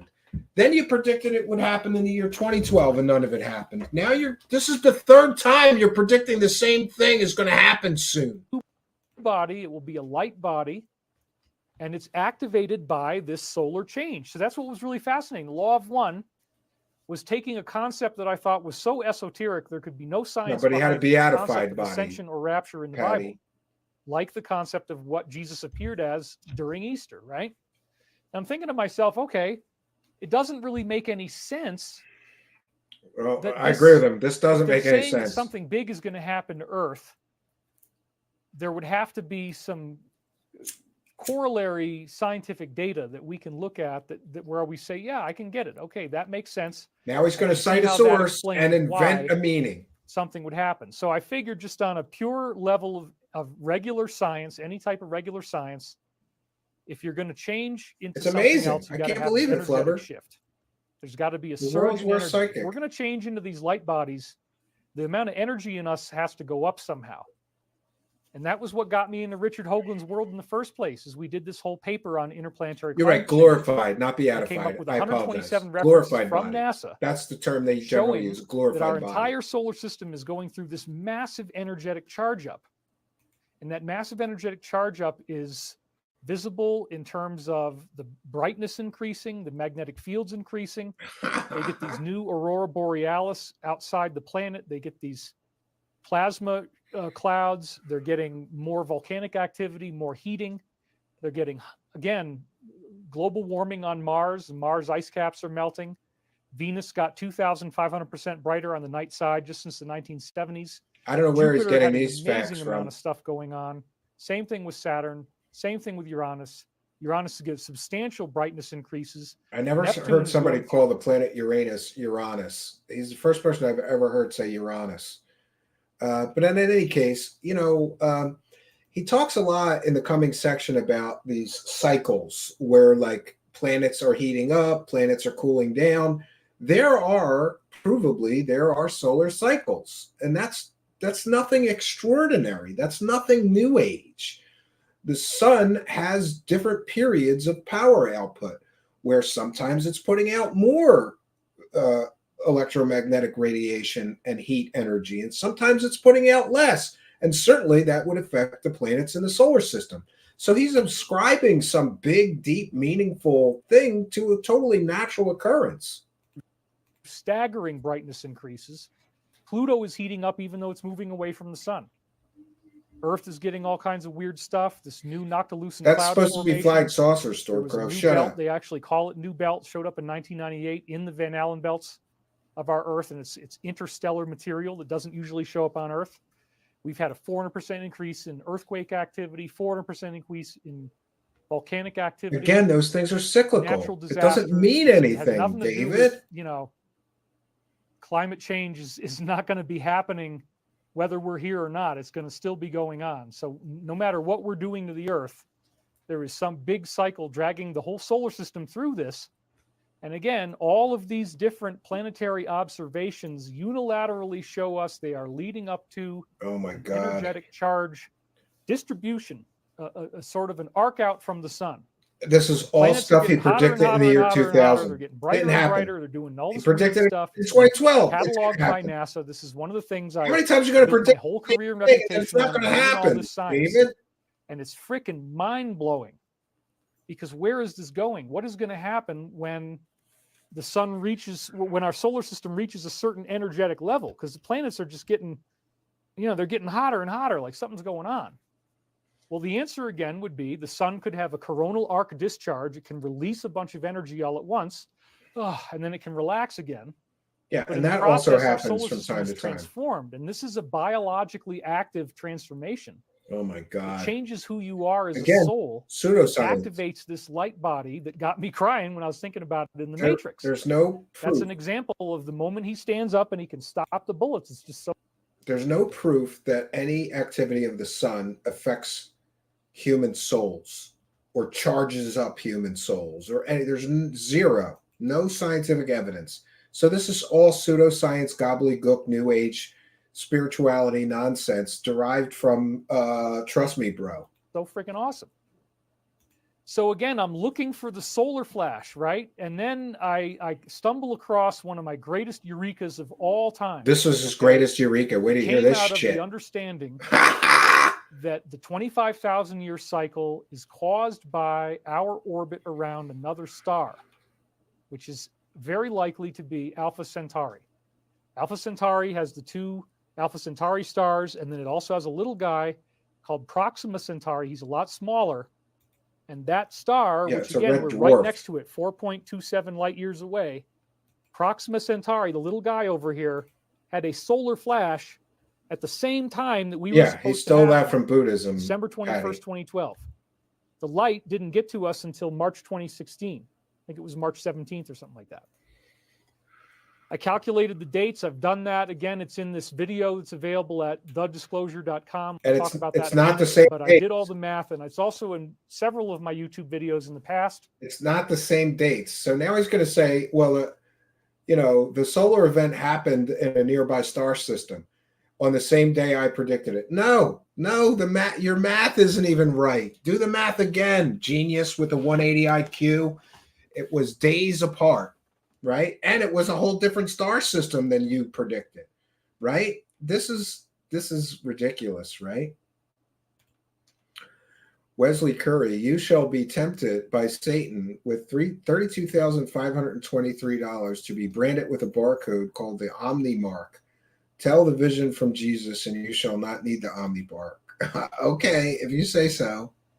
Mark of the Beast. I don't want to keep repeating things. Some of you guys get mad at me if I do that. Because that's all you do is repeat shit. I found out it's the first same of all, nonsense that over we've and got this over. binary solar system. Even I'm getting sick of it. And then we're also dealing with geometry that could be coming off of these stars in a large enough pattern that as they orbit each other, they're going through geometry that the other one is making. Oh, They're by the way, vibrating, and these geometric patterns appear. You can't see them. They're invisible. oh, they're They invisible. represent essentially Can't see them. gravitational stress points. Gravitational stress points. Talk about pseudoscience. I just want to put one thing on the record. David Wilcock is still or again using this vulture copyright claim service. So our video may get demonetized. So we appreciate any support that you could send in the form of super chats or PayPal pledges. Instructions in the description of the video. We read every single one of them. David Wilcock thinks that by falsely, I think, this is my opinion, that by falsely copyright claiming people like me, people will stop going through his pseudoscience gobbledygook garbage streams and pointing out the inaccuracies. Yes, Ritual Networks, JLW, how did you know? He's got Ritual Networks, which is falsely copyright claiming people. And it's interesting that the copyright claims are not even for what they claim. In this video, he's claiming that there's copyrighted material from him and Corey Good in this. Where's Corey Good in this? Corey Good doesn't appear in this. So they're claiming that there's copyrighted material in this broadcast that isn't even there. That's shady. And it's also shady that it would stop people like me. By the way, this is fair use. This is a transformative work. We're allowed to do this by law. But our streams may get demonetized because he's falsely copyright claiming them. Well, I appreciate that. Thank you. I appreciate that. So we appreciate all the support in the form of super chats to kind of maybe it'll make up for the lack of ad revenue that we're going to have stolen from us unless I want to fill out all kinds of forms and legal defense letters, which I may choose to do because we're not doing anything wrong here. And there's these areas where gravity is going to spin faster. And that gravitational spin I call the source field, and it's associated with biological life and your level of consciousness. So if you go to a higher vibration, it literally means your soul starts evolving. Yeah, they try to get me to sign up, Randy. Eventually turn into I have the emails. State, providing that your planet doesn't blow up in the process. So again, you have two stars. They're orbiting each other in 25,000 years. Sacred geometry is next. Centauri in the middle, and the sun on the outside. You can draw a gravity circle spins, and then say, okay, that's awesome, a circular Lucy. orbit. Yeah, well, hold on. We're going to 25,000 cash on that one, so that already will make up for it. Lucy Day just gifted 5 Truthseekers memberships, so that's $25. Thank you for your kindness, generosity, and support.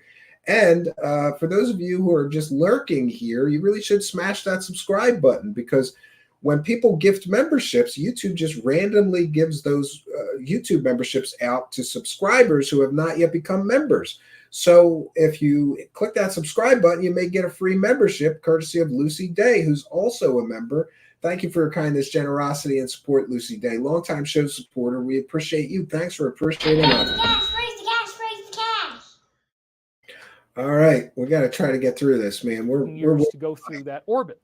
We're an hour and a half in. So we're then, when I started to think about the 25,000 years that way as a circle, okay, and then I started to take all of these cycles and chop up the circle into little pieces. So is there any way to do that with the Mayan calendar? And when I discovered it, I got so excited. I literally started running around. He almost shit his. He got so excited. My whole life as a nerd. I'm very embarrassed to say that, but it's true. He got so excited he shit his pants. I found out it's pentagonal. The 5,125 year cycle is pentagonal. I showed you this last time. Praise the hash. A little better. So again, we live in a binary solar system with a 25,920 year orbit. Yes, thank you, Lucy. We appreciate you. We talked about that. We're orbiting Alpha Centauri. Thank you, Lucy Day. Different cycles that so the generous one and other sources talk about. They all, in their own way, add up to 25,920 years, including. I could see him in a circle jerk with his buddies, right? The ages of the zodiac. So here it is, folks. This was my big breakthrough. Yeah, this is where he's got to do a bunch of math to try to make this work. 5,125 years. Again, with all the sniffing, too. Can you hear all that sniffing, or is it just me? Because I have headphones on. Is very, very close to 25,920. And what's even more interesting you're right, Davina. Is that 25,920 is actually a measurement of this wobble in he shit his pants. He got so excited he shit his pants. It's called the precession of the equinoxes, and supposedly the Earth is counter-rotating, and we're watching the constellations drift. Yes, he did. You're like he's the poopy pants man. You want to build a pyramid in ancient times, and you want to align it with the stars. It could be. I mean, I don't know. People say that because that's an awful lot of sniff. He's always sniffing. The stars don't stay in the same place during the solstice or during the equinox. They precede, they move during the equinox. So it's called precession of the equinox. The stars are moving. They don't stay in the same place. And it takes 25,920 years in the pure sense to go through that. But well, he's good at mixing a lot of different things together and assigning meaning. 25,627 years, which is only Professor 2 years Poopy away Pants. From yes, that's his official title now. And when I saw that, I'm like, wow. Because we don't, there's some kind of gravitational disruption around the precession so that when we try to calculate it, we don't quite get it right. And Walter Cruttenden, the guy who discovered this about the binary solar system, he says that lag from 25,920 is because of the binary solar system, and he's got a whole explanation for that. So again, I'm tripping out on this because I say if I draw a circle, I'm going to get geometry, and then here comes the sacred geometry that means nothing to this whole discussion. Age of the zodiac times 12. Once again, bang, 25,920. So I talked about that last time. His math doesn't add up. His math doesn't add up. His math doesn't add up. I want to show you this again because it's so important. So here we are with the Pentagon around the 25,920 year orbit of our solar system around Alpha Centauri.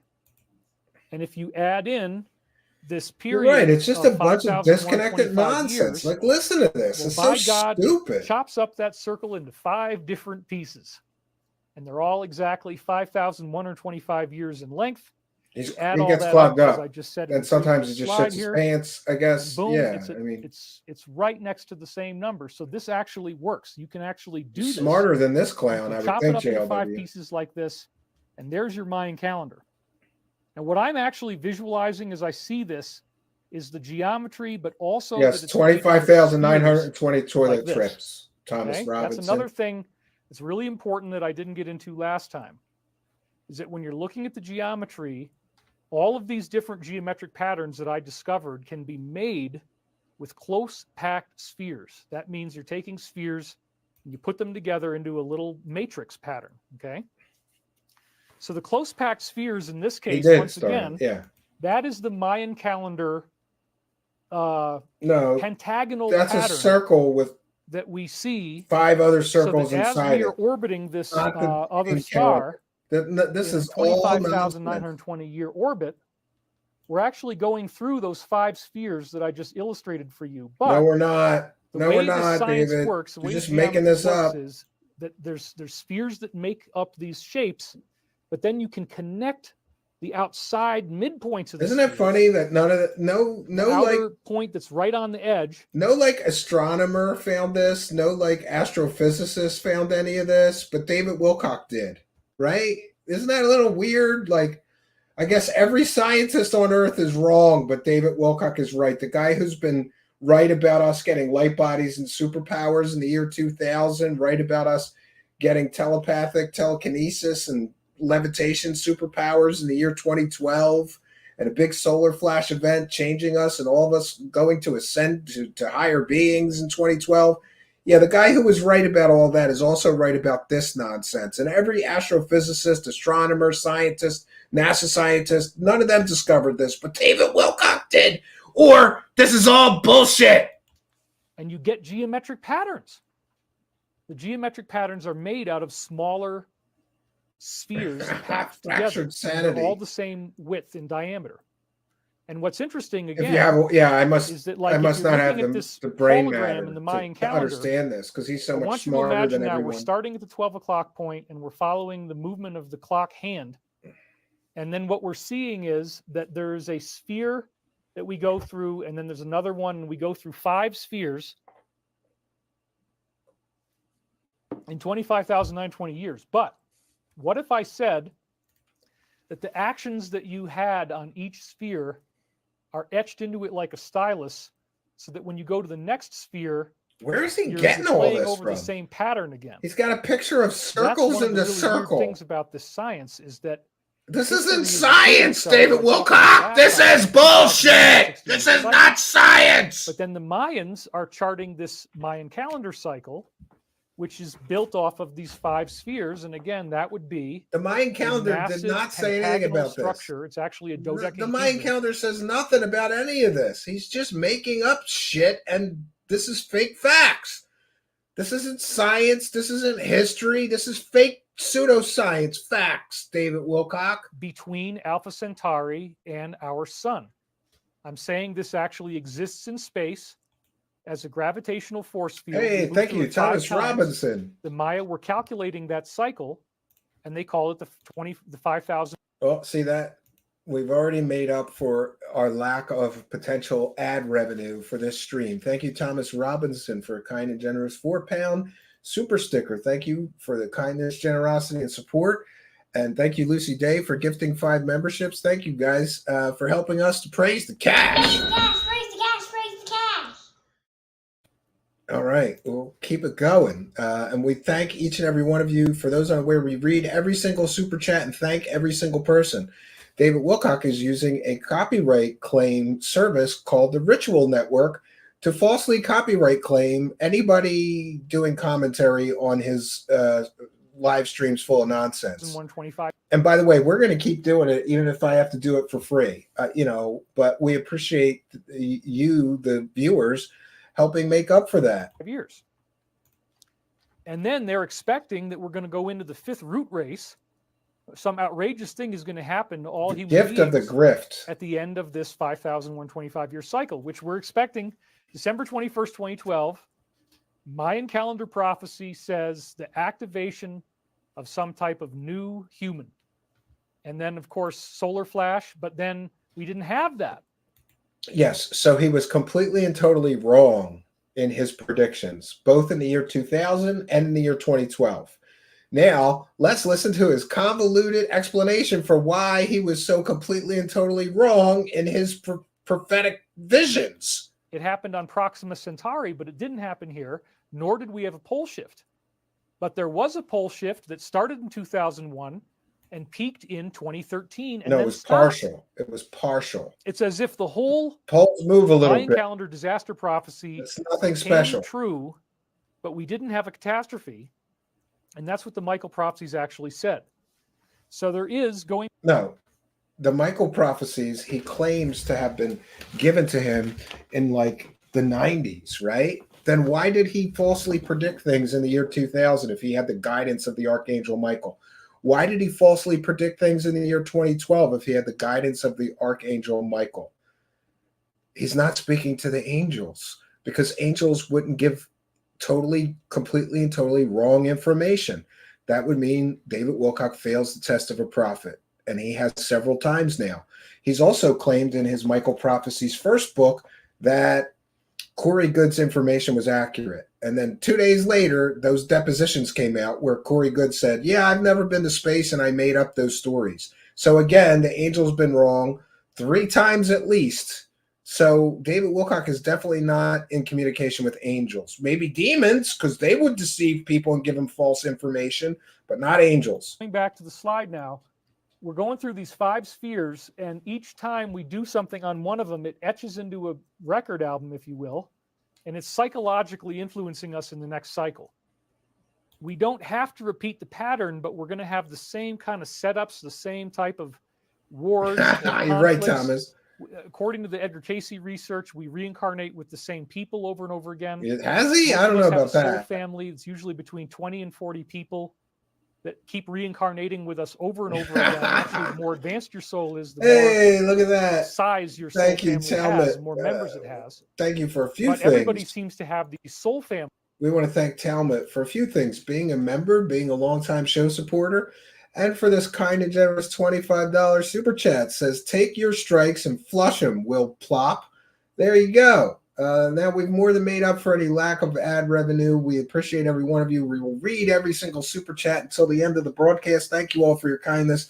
Thank you, Talmud, for being a longtime show supporter and helping us too. Raise the cash, raise the cash, raise the cash.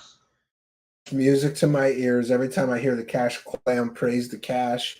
Thank you all for your kindness, generosity, and support.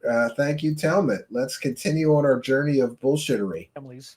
And so the people who are scary, like who the heck can do that? Oh, no! Black magic. Oh, no. I lost our place. No, we were up to 50, I think. Now he's gonna cite some weird pseudoscience that's not real. Most of us have a soul family. It's usually between 20 and 40 people that keep soul reincarnating family with us over and over again. Actually, the more advanced your soul is, the more size your soul family has, the more members it has. But everybody seems to have these soul families. And so the people who are closest to you in your life right now, don't think that you're not excluded from this. You're totally included. You are living with the people you've known before. The people who are closest to you now are people you've had in your life before. And there is a... Yo, I hope my wife's not listening, because I just wanted to say, the people closest to my life I've lived with before? You mean I survived multiple lifetimes with this wife of mine who drives me crazy? Are you kidding me, David Wilcock? And listen to the flawed logic. If your soul is very advanced, you'll have a larger soul group. Meaning, what if you're very introverted and you don't have a lot of friends? Does that mean you're not advanced, from a soul perspective? This man's supposed to be a spiritual guru, and he basically just said, if you don't have a lot of friends, then you're not very advanced spiritually. That's not the case. Some of the most spiritually advanced people I've ever known had a very close, tight-knit circle of people in their lives, and they were very introverted. I happened to grow up with a priest who was very kind to me and one of my teachers, and he was the most spiritual man I knew. He exuded spiritual peace. There was just something about him, and he didn't have any friends. He spent his days teaching at the school, and he spent his nights praying in the chapel. I know, because I took care of the chapel, and he was always in there praying the rosary or just praying, So this is a flawed concept. The fact that, if you don't have a lot of friends, you're not spiritually advanced. And the whole idea of reincarnation is nonsense. His proof of reincarnation is that some people look similar to other previous humans. That's not proof of reincarnation. Oh, there we go. Thomas Robinson with a kind and generous 10-pound super chat. Thank you for your kindness, generosity, and support. We appreciate you. Thanks for appreciating us and helping us too. Raise the cash, raise the cash, raise the cash.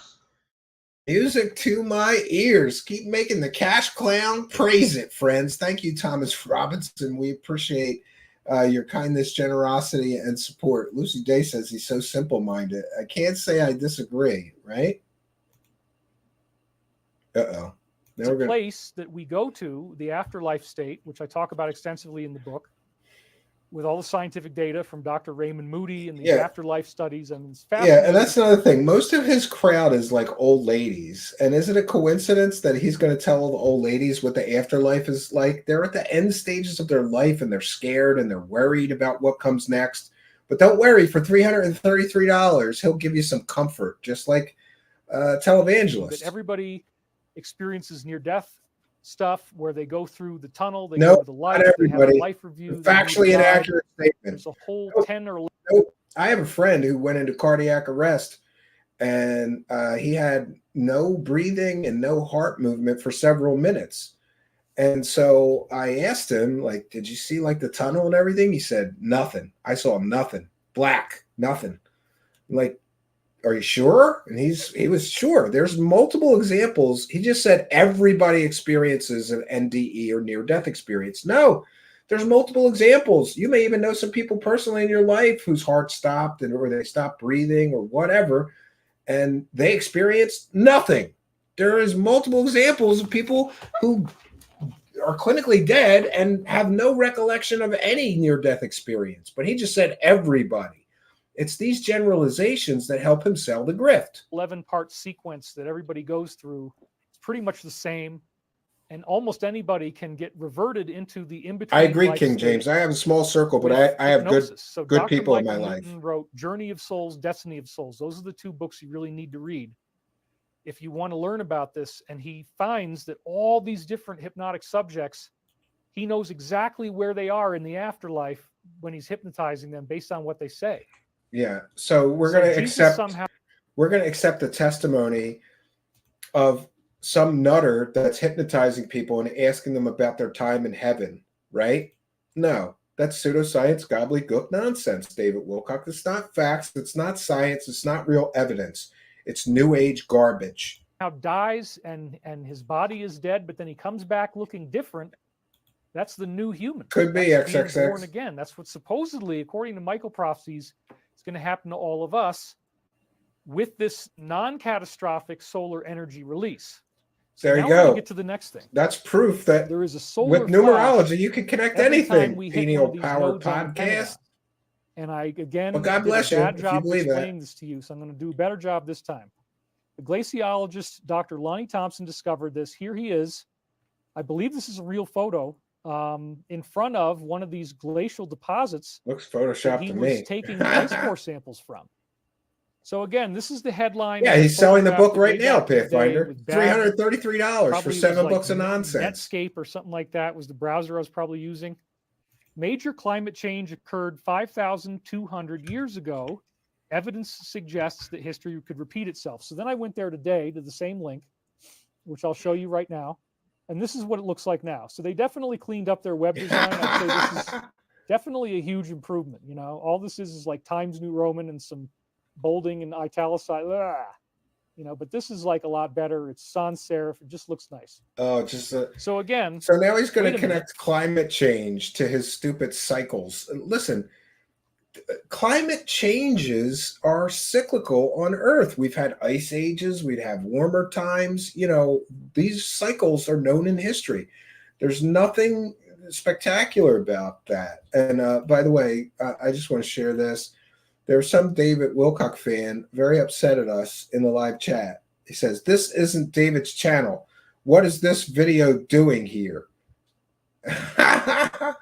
Is this a hater of David? No, I'm the person that exposed David Wilcock's, let's see, Pete Peterson GoFundMe scam, Emery Smith PayPal donation scam, spiritual healing and charity scam, Convergence Pictures LLC scam, and most recently revealed that David Wilcock's aerospace company has been called a Ponzi scheme and investment scam.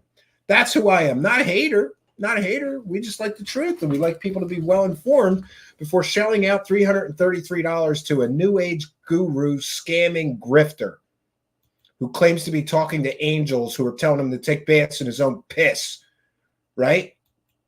All right. Back to the video. 5,200 years ago. Didn't I just hear that somewhere? Yeah, you heard 5,125 years. Okay, so Only 50. 75 years off. It's only 75 years off. It's not the same thing, David Wilcock. It's only 75 years off. It's not the same thing, David Wilcock. That's the Mayan calendar, and there's 5 of them that fit It's 75 perfectly years into off of the Mayan 25,000 calendar. years, as I just showed you. Okay, but now he's saying that there was a major climate change that occurred at this exact time. He's only 75 you should be years off of embarrassed. the Mayan calendar, and he never realized that it was the Mayan calendar. That's never mentioned in the paper. It was so amazing. I'm like, oh my gosh, he doesn't understand this yet. And that gives me an opportunity to go in there and, That's because it's a real climate scientist that doesn't ascribe to new age nonsense like some people. make new discoveries, which is really exciting as a nerd. I love that. So Yeah, I'm going to read close this. enough. Here we That's go. close enough, Stormcrow. This That is the link. equals It still science. works today. Yes. I mean, maybe it won't once I say this, but it does right now.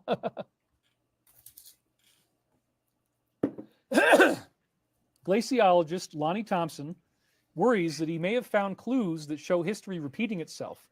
And if he is right, Now he does this thing where he cites a real article on the internet and then he piles on top of it all of his own BS theories that have nothing to do with the article, even misquoting what people in the article said to fit his stupid the theories. result could have important implications to modern society, as in, well, yeah, I mean, the sun's going to blow up, it's going to cook us, and we're all going to freaking die. So, like, that's the implication. All right, but he's not really going there. Yeah, it has important implications. Okay, that's true. If this repeats itself, we're screwed. Thompson has spent his career trekking to the far corners of the world to find remote ice fields and then bring back cores that he drilled out of their centers. Yeah, he always includes Within those some cores real are information, records but then he of piles ancient such climates nonsense across the on globe. top of the real nugget of Mountains truth. data drawn by analyzing countless. Oh my God. That's what I get for trying to be too much of a narrator. I'm trying to get into my narrator voice, you guys. Do you feel it? You got to change everything. All the nuance has to change sentence by sentence. That's the whole point. To constant emotional texture change. Here we go. From the mountains of data drawn by analyzing countless ice cores. Good point, and a XXX. meticulous review of sometimes obscure history. Years ago, David Wilcock at Contact in the Desert, Wilcock bragged he spent a lot on his slideshow backgrounds.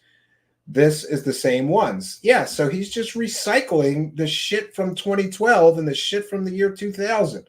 He's not coming up with anything new. He's desperate for material, so desperate that he's repeating the same predictive nonsense that didn't come true the first 2 times he predicted it. Historic records. Thompson and his research team at Ohio State University are convinced that the global climate has changed dramatically. You like that narration? Isn't that nice? Yeah, it's nice. But Gotta more pat himself importantly, on the back, they believe this egomaniac. happened at least once before, and the results were nearly catastrophic to emerging cultures at the time. Oh, I don't know about that. He outlined his interpretations and fears today at the annual meeting of the AGU in San Francisco. You're right, Time Bar. Yeah. I'm sure everybody would have really loved this outfit at the AGU meeting, right? If it's in San Francisco, we can safely assume the sizzle jacket is going to be like a hummingbird feeder for so many men who are going to come up to me. That's all I'm going to say. Now he's making an Just be anti-gay amazing. comment from some spiritual Just guru, joking. right? Just calm down. A professor of geological sciences at Ohio State and a researcher with the Bird Polar Research Center. Thompson points to markers in numerous records suggesting that the climate was altered suddenly some 5,200 years ago with severe impacts. He lists the shift by the Sahara Desert from a habitable region to a barren desert. That doesn't sound too good. Yeah, these are Major changes in climate plant change pollen cycles. uncovered from lake bed cores in South America, as in plants all died off. And the record lowest levels of methane retrieved from ice cores in Greenland Heck, I and got smacked a Antarctica. bunch of times myself. All of this Trust me. occurred at the same time. Those nuns were brutal. 5,000 They hit us years with ago. yardsticks in the hands. And then I put a ... because the article goes on from there and he talks about that there was this caveman that was found with. You're right, food in his Patty. He's out of his pocket. mind He and died material. 5,200 years ago. He's walking along, happy as hell. He's got his mushrooms. He's got weed. He's got whatever kind of stuff he's carrying. They found all kinds of things in this guy, but he died in some big flash freeze 5,200 years ago. Okay, Yeah. well, that's that guy. Oh, yeah, right? the And climate all of this change. data, and it's really, really amazing. This means something, right? And it all occurred just so happens to be, it can't mean anything. It just so happens to be when the last Mayan calendar started. Oh, that's nothing. ETs wouldn't It's bother. not to when worry the about last Mayan calendar solar started. flares. It's They don't- 75 years Of off, course you they don't. liar. They don't want to be here when it happens. You just admitted You're it was going to lose the he Sahara was 75 Desert from years the off. habitable Now region he's and saying what it, it is it now. happened My on the God. same day. No, it didn't. Something happened back at this time, and it was monumental, he said. But it didn't seem monumental to humans then because there were only approximately 250 million people occupying the planet Could be. compared to the 6.4 billion we now have. Well, that's 250 million very grumpy individuals. They're very, very grumpy about what the heck is going on when the Sahara suddenly goes from a habitable region to this flash frozen or It's called flash climate cooked change. It happens. wasteland. Right? We also have And we're ice gonna find out it's ages flash where cooked, whole actually, continents so get covered in get ready ice. for it. The evidence clearly points back to this point in history and to some event that occurred. It also points to similar changes occurring in today's climate. No, I don't think so either. He's lost even his all you idiot guys in followers. the pink shirts here at AGU, just panic at your leisure. Panic at your leisure. Take a smoke break, go Yeah, do something sometimes you fun can with have a yourselves coincidence, and or it's with just each a other, because coincidence. this is It it, doesn't man. mean anything. This thing happens again. We are hash browns. I don't think he We're makes all sense done. to himself, We're going to be Davina. baked potatoes. And in this game of hot potato, you don't pass the potato, right? It's just like the potato's already cooked. Maybe you left it in the oven too long. There's smoke. You blackened it all out. It's not even going to be any good anymore. If there's 1,000 degrees Celsius burn on the surface of the earth, we're pretty much toast. And hardly anybody's going to make it unless you're underground. And so the elites were all aware of this, and they knew about this in their secret programs. They were expecting the solar flash to happen, and they were ready for it. Yeah, the nuns were That's why they brutal built all when the I underground grew stuff. up. It's the main reason. So then he says, it also points to similar changes. Okay, yeah, panic at your leisure. Could happen again today. It's a cycle. Well, if you want some suggestions, there are some free ones, right? I use something called Magix. I don't like the pay by the month ones, but a lot of people like Creative Cloud. But good luck learning it. There's Filmora, which a lot of people like, which is inexpensive and decent. And I use Filmora for some things, but mostly I use an editor called Magix Video Editor, Magix. It's from a German software company that I like. You pay for it once, you can use it for your whole life, and it does 4K video. And then we're going to skip ahead a little bit. He says the impact of a climate change of that magnitude on our modern world would be tremendous. As in, nah, you're not going to live through this. It's not going to be good anymore. Anyone Go ahead and following build your this? stupid shelter, but like, you're going to get the roof is going to melt. Like what are you thinking, man? Yeah, his book's going to save the world for why $333. They Good built point. it underground. Trolley They troll built these troll. deep underground military bases, 1 or 2 miles down below the surface. It's a honeycomb earth. There's all these huge caverns, 20 to 40 miles wide. All the insiders tell me this. It's something I've heard from just about everybody. And you can go and move in down there, and you can set up lighting and have a whole city with running water and rivers and streams and trees. Oh yeah, outdoors, buildings. You can listen. This is such nonsensical nonsense. He's saying that, and by the way, he got this information from who? Pete Peterson, his completely and totally fake government insider that lied about working for Ronald Reagan, lied about working for the Russian equivalent of NASA, lied about winning the Order of Lenin Award, lied about being an early computer pioneer.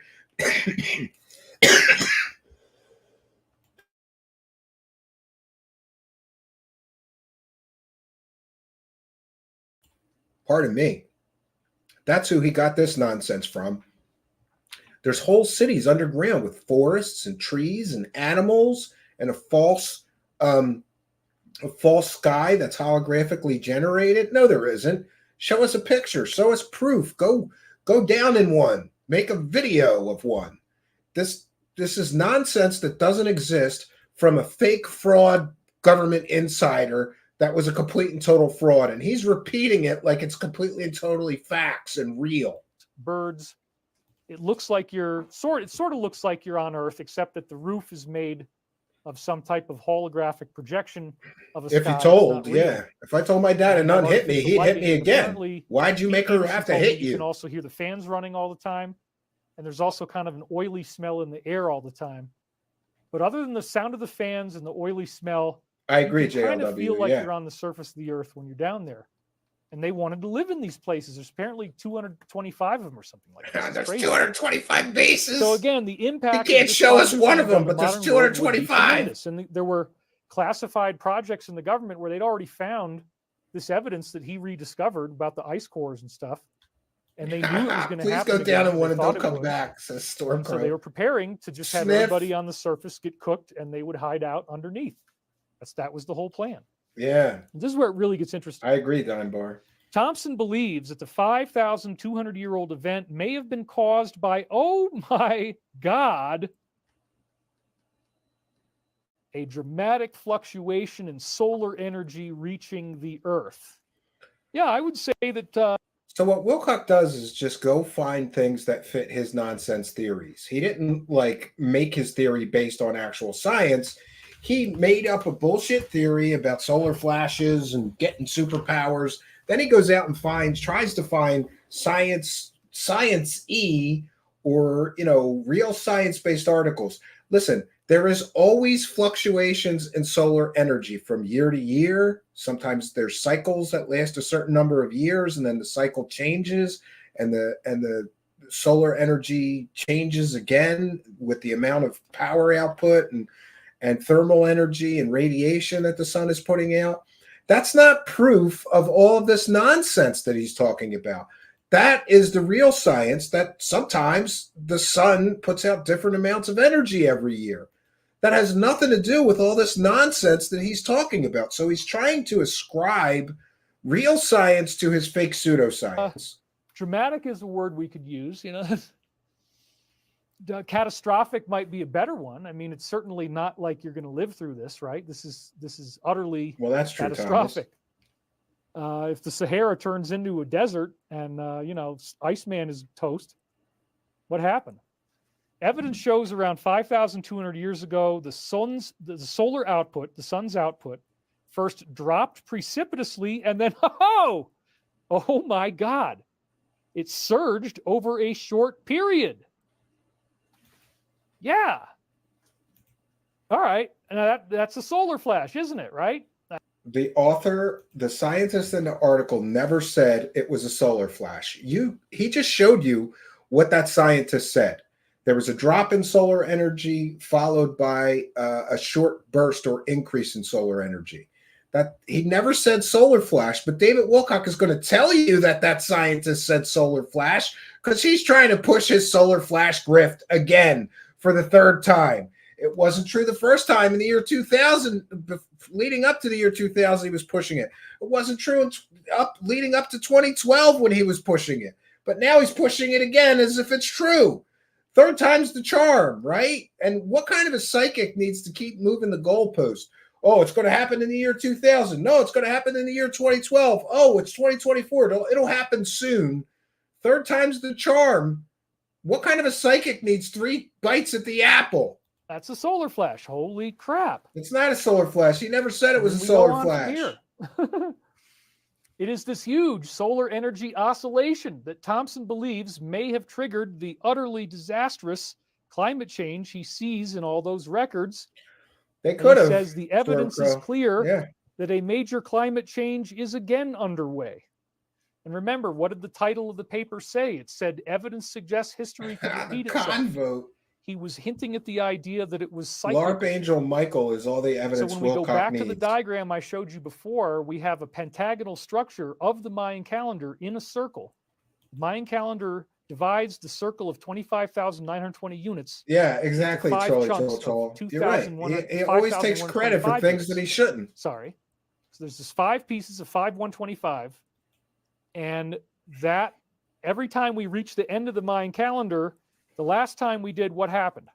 Nothing. Oh, that's right. There was a solar flash and it wiped out all this crap on Earth. No, it didn't. Okay, well, now we're at the end of the next one. And what happened? And the numbers don't line up. Did have He's trying to show this science article saying, well, that was the beginning of the Mayan calendar and the solar event happened. No. It's apples and oranges. Solar flash on December 21st, right on time. But it was next door because apparently the binary solar system that we're in discharged this charged up Wilcock energy got constipated away from again. our own solar system and blew it out through Proxima.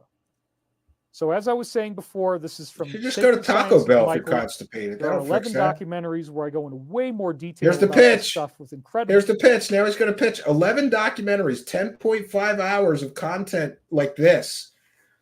Listen, if is the good stuff behind the $333 paywall, because this stuff that he's showing everybody publicly is pseudoscience garbage. Is this enough to entice? Like, how dumb do you have to be to listen to this diatribe of nonsense and then go, yeah, I'll sign up for 11 documentaries and watch 10.5 more hours of this nonsense that makes no sense? Amounts of evidence, thousands of slides. And it's Thousands an online of course slides at thedisclosure.com. And if you put in the word jubilation, you can get a huge discount. Yeah, I also want to he say can't make up his mind, going to JLW. be appearing at Disclosure Summit 2024. I know, probably This is a is. Conference. You can go to this link. He'll which I explain do it. now It have just in the needs comments 11 in this presentations. particular video. So click on that, then I get credit for it, and that means I get paid more. Did you hear that? The Disclosure Summit, right? The Disclosure Summit. He wants you to give him credit. He's on a commission basis with Corey Good's Stupid Disclosure Summit. And let's talk about this for a minute. How ridiculous is it that a man who spent 8 years of his life telling people about his secret space adventures and then admitted under oath he's never even been to space is running a disclosure summit, and he's going to bring you disclosure along with David Wilcock, who's been wrong about his 2000 predictions, wrong about his 2012 predictions, wrong about his hover car predictions, is pushing this fake aerospace company that's been called a Ponzi scheme, an investment scam. And by the way, Stavati's CEO is going to be at the same disclosure summit with Corey Good and David Wilcock. Yeah, that sounds like something I want to pay for. From these three clowns. What a clown shoe. Oh my God. Are they going to be wearing clown shoes and clown wigs and clown makeup while they put on their disclosure summit? Right? It's so ridiculous. But hey, make sure that you tell him about David so he gets, the commission for you buying a ticket to their disclosure shitfest. These people got caught lying to everyone for 8 years. David Wilcock and Corey Good spent 8 years telling everybody about Corey Good's secret space adventures. Then Corey Good admits under oath he's never even been to space, and he made up a lot of the stories or some of the stories. They're going to bring you disclosure. You want to buy a ticket to that? Run by the same people who lied to you for 8 years? It's ridiculous. Welcome to Clownville. About this stuff with incredible amounts of evidence, thousands of slides. He thinks and slides are evidence. Course at thedisclosure.com. And if you put in the word jubilation, you can this get is a the huge buy my discount. shit also portion of his presentation. I'm again going to be appearing at Disclosure Summit 2024. This is a conference. You can go thedisclosuresummit.com/David. I have to take a look at this.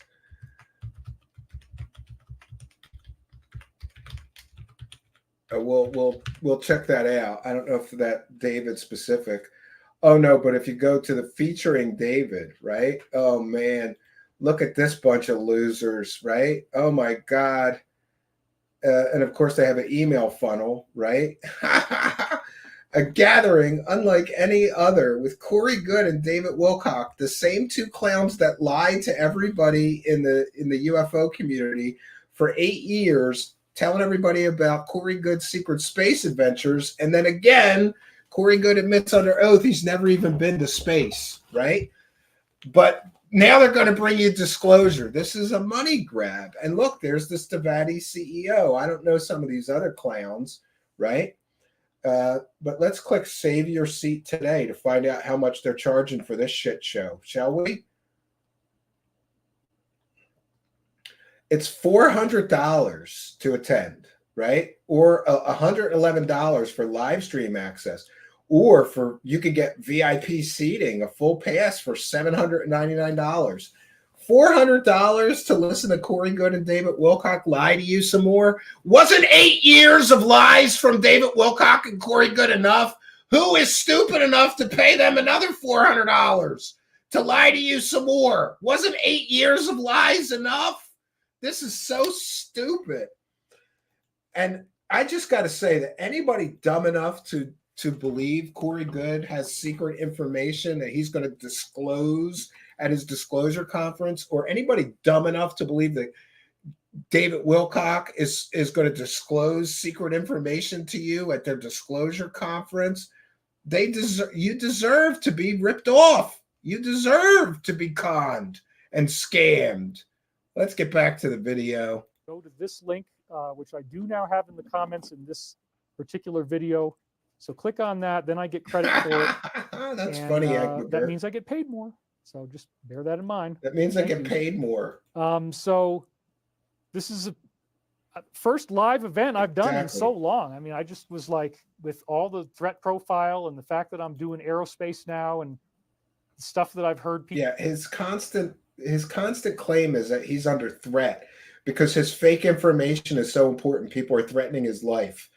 Bullshit. Prove it. Prove it, you lying scammer, grifter. Prove it. People telling me on the phone and in various briefings, it's like, oh, he's getting I'm briefings not really that again. interested in going public anymore. But we have good security at this event, and our own Stavati CEO is going to be there, Chris Beskar. So great. So the guy that got caught and in court documents was called. In court documents, people say that Christopher Beskar, the CEO of David Wilcock's shady aerospace company, is running an investment scam and a Ponzi scheme. He's going to be telling you all about disclosure. The guy who claims that David Wilcock claims built secret spaceships for the secret space program. They're going to be telling you about disclosure. You're going to get disclosure from a guy who's being sued in state court for running a Ponzi and investment scam. You're going to get disclosure from a secret space clown who lied to everybody for 8 years about being in the secret space program. You're going to get disclosure from David Wilcock, who's been caught selling completely and totally fake information using fake insiders over and over and over again. They're going to bring you disclosure. So again, sure. thedisclosuresummit.com/David, or just go into the link down there. Stupid people, Patty. So I was Only talking idiots about these geometric structures.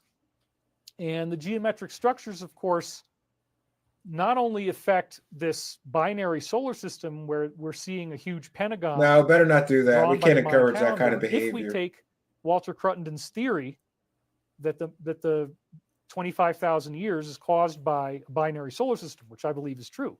Make it into a circle. Now you can put geometry in it.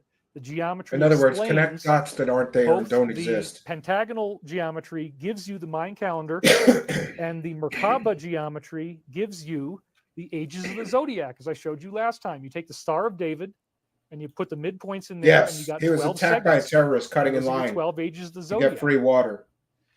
So the way that we know that this is happening is that we see the same thing in the planets. Fake coins. So as I said here, if you look, as I said last time, between Venus and Mars, there's clearly, again, a dodecahedron there. There's your 5 spheres. You notice those 5 spheres again? And you see how those spheres come together and they're making the dodecahedron? I love how he thinks if he just puts a slide up, that makes it true. Oh, he's getting awesome donations. Look at that. Drink some water, too.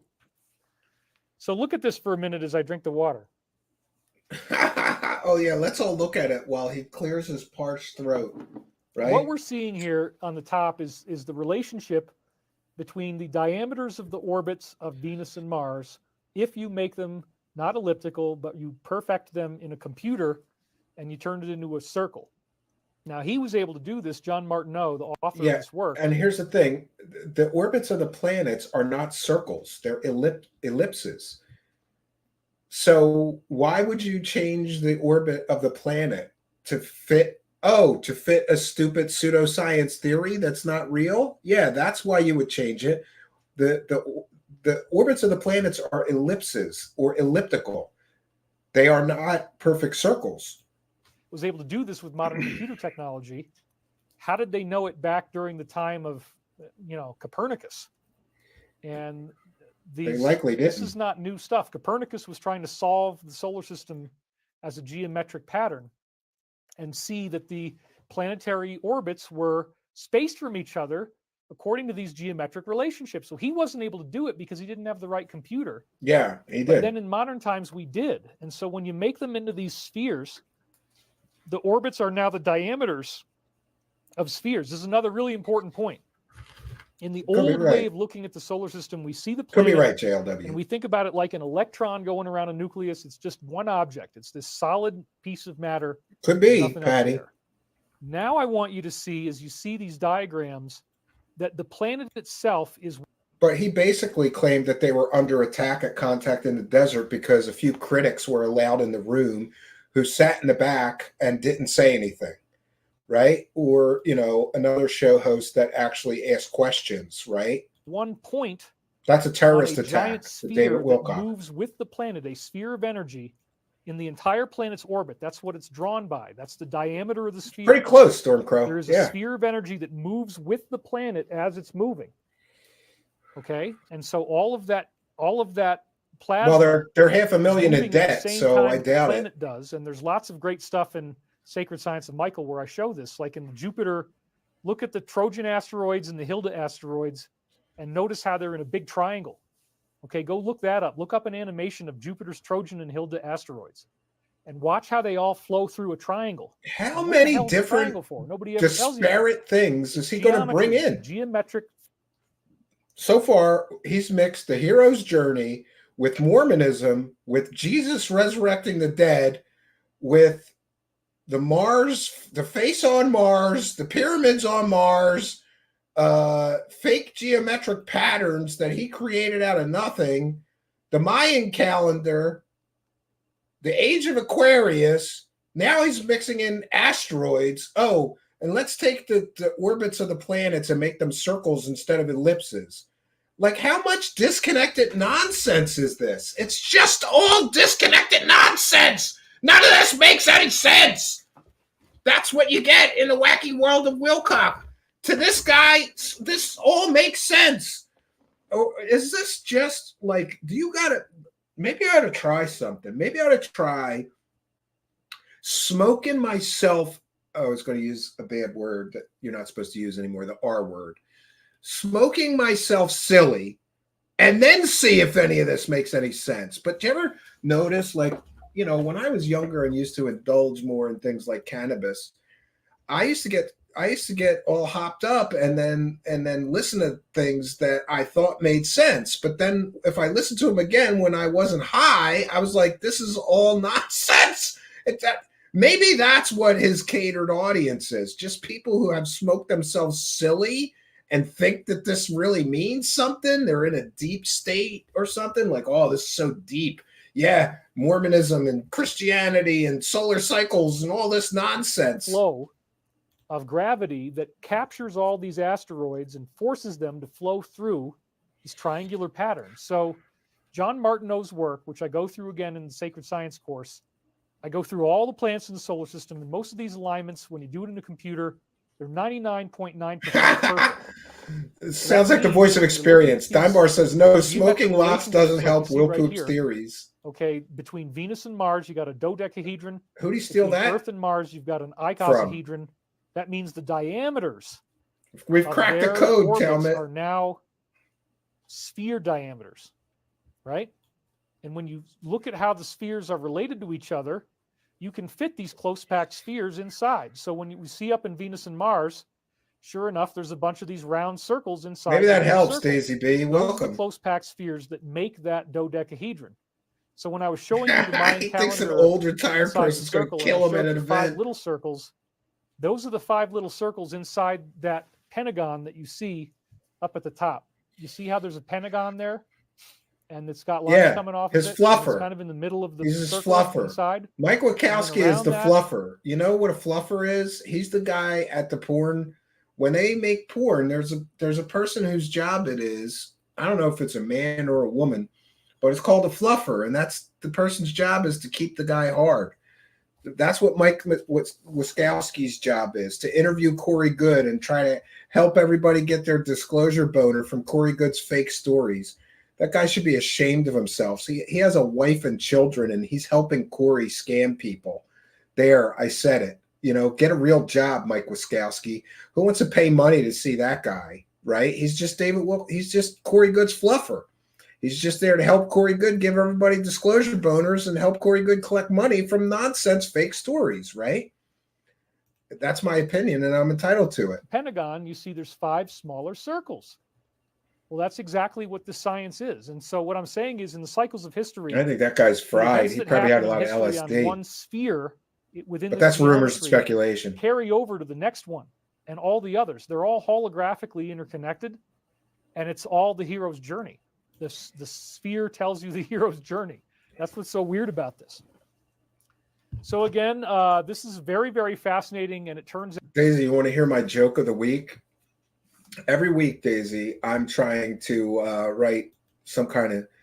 come up with some kind of new joke, and I'm writing them all down and keeping track of them. So this week's joke is that I was reading online, Daisy B, that scientists have discovered that an early onset form of autism, or I'm sorry, I screwed it up already. Let's start over. I was reading a research article online, and scientists who are studying dementia and early onset Alzheimer's have discovered that one way they can tell that somebody is experiencing dementia or early onset of Alzheimer's, one of the signs of that or symptoms is a complete and total inability to swallow. So who would have known, Daisy B? I thought my wife was just selfish. Turns out that bitch got dementia. She's got Alzheimer's. It's a terrible joke if you're a woman. I get it. out that all the planets... But I've got some jokes about men to equal it out. All doing this in their own way. And it's a gravitational current caused by geometry. Like we mentioned in Richard C. Hoagland's 19.5. Yeah, look at this. More sacred geometry nonsense. Now, not in the solar system. This is inside a planet. This is inside a planet. Jupiter, it causes the great dark spot on Neptune. It doesn't cause any of this. It causes cloud bands on Saturn. And no, Jupiter. It doesn't. No, it doesn't. Those are just natural formations, David Wilcock. On the sun, they only go up to 19.5, which is this magical alignment when you get, again, the Merkaba shape. See, it's a good joke, isn't it? I got to get the timing down better. So that's the same shape. I should have done it from the being made by the 25,000-year orbit we have around Proxima Centauri. It's the same shape that when you divide into 12. Last week, one of my neighbors, he knows I'm good at fixing stuff, so he came up to me and he said, "Hey, my dishwasher is not working real good. Do you have any idea how I could fix it?" I said, "I don't know. Did you try yelling at her?" My wife doesn't like that joke either. Did you try yelling at her? Of 2,160 years in the historical tradition that we're talking about. I know. I got to do a better setup. The point I have it written down. It's better if I look at this follow geometry, script, but right? Again, think about it as if it was Now he's an astrophysicist, except he's wrong about all his astrophysics. That's all fake pseudoscience. This is not science. This is nonsense. And you move to where it says 19.47. Imagine that as you reach the point where it says 19.47, in your orbit there on that white circle, as you hit that red corner of that red triangle, now you're in an energy zone, dude. Now you're in a zone where the energy is really going to heat up. And what does it do? Okay. Well, in the Mayan calendar one, which is pentagonal, boom, the sun goes off and you get a solar flash. Lonnie Thompson said it happened 5,200 years ago. There he it is. Didn't say a solar flash happened. You geometry causes this to happen. Fake facts, not in evidence. On the geometry, things go crazy. The sun blows up. That scientist never said that a solar flash happened. David Wilcock twisted his words to pretend it did. But there's also this energetic advancement of humanity. And so again, we're at the end of the 25,000-year cycle. That's when the law of one says we're supposed to go through. I don't know what he's talking about, JLW. So as you go along in this pattern, vibrational frequencies can rise or fall. A half hour. And this again gets into the 12 cycles within the orbit I talked about last time. You take your Merkaba, which I've now simplified as a 2D Star of David. That's great. That just according to David Wilcock, cleaning his car is the same thing as the journey of Jesus Christ. Yes. So stupid. This because otherwise I have to draw a whole bunch of circles and it just gets very complex looking. But it would look like the flower of life, okay? Just so you know. But anyway, you take your Star of David, right? I just showed you that. And now it's on the orbital level, not inside a planet. Yeah, he doesn't get astrophysics chopping it up right. into these 12 segments.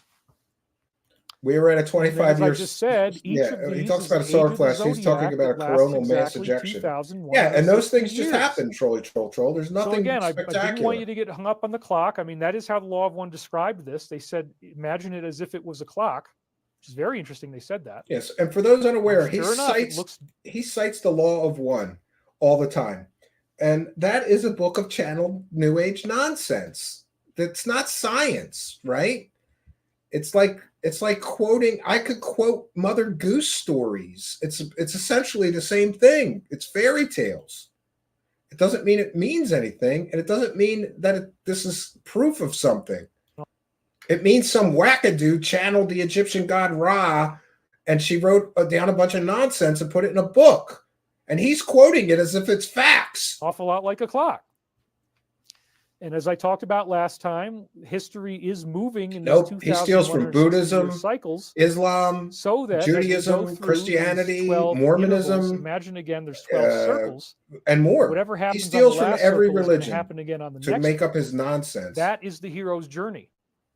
That is the wheel of karma.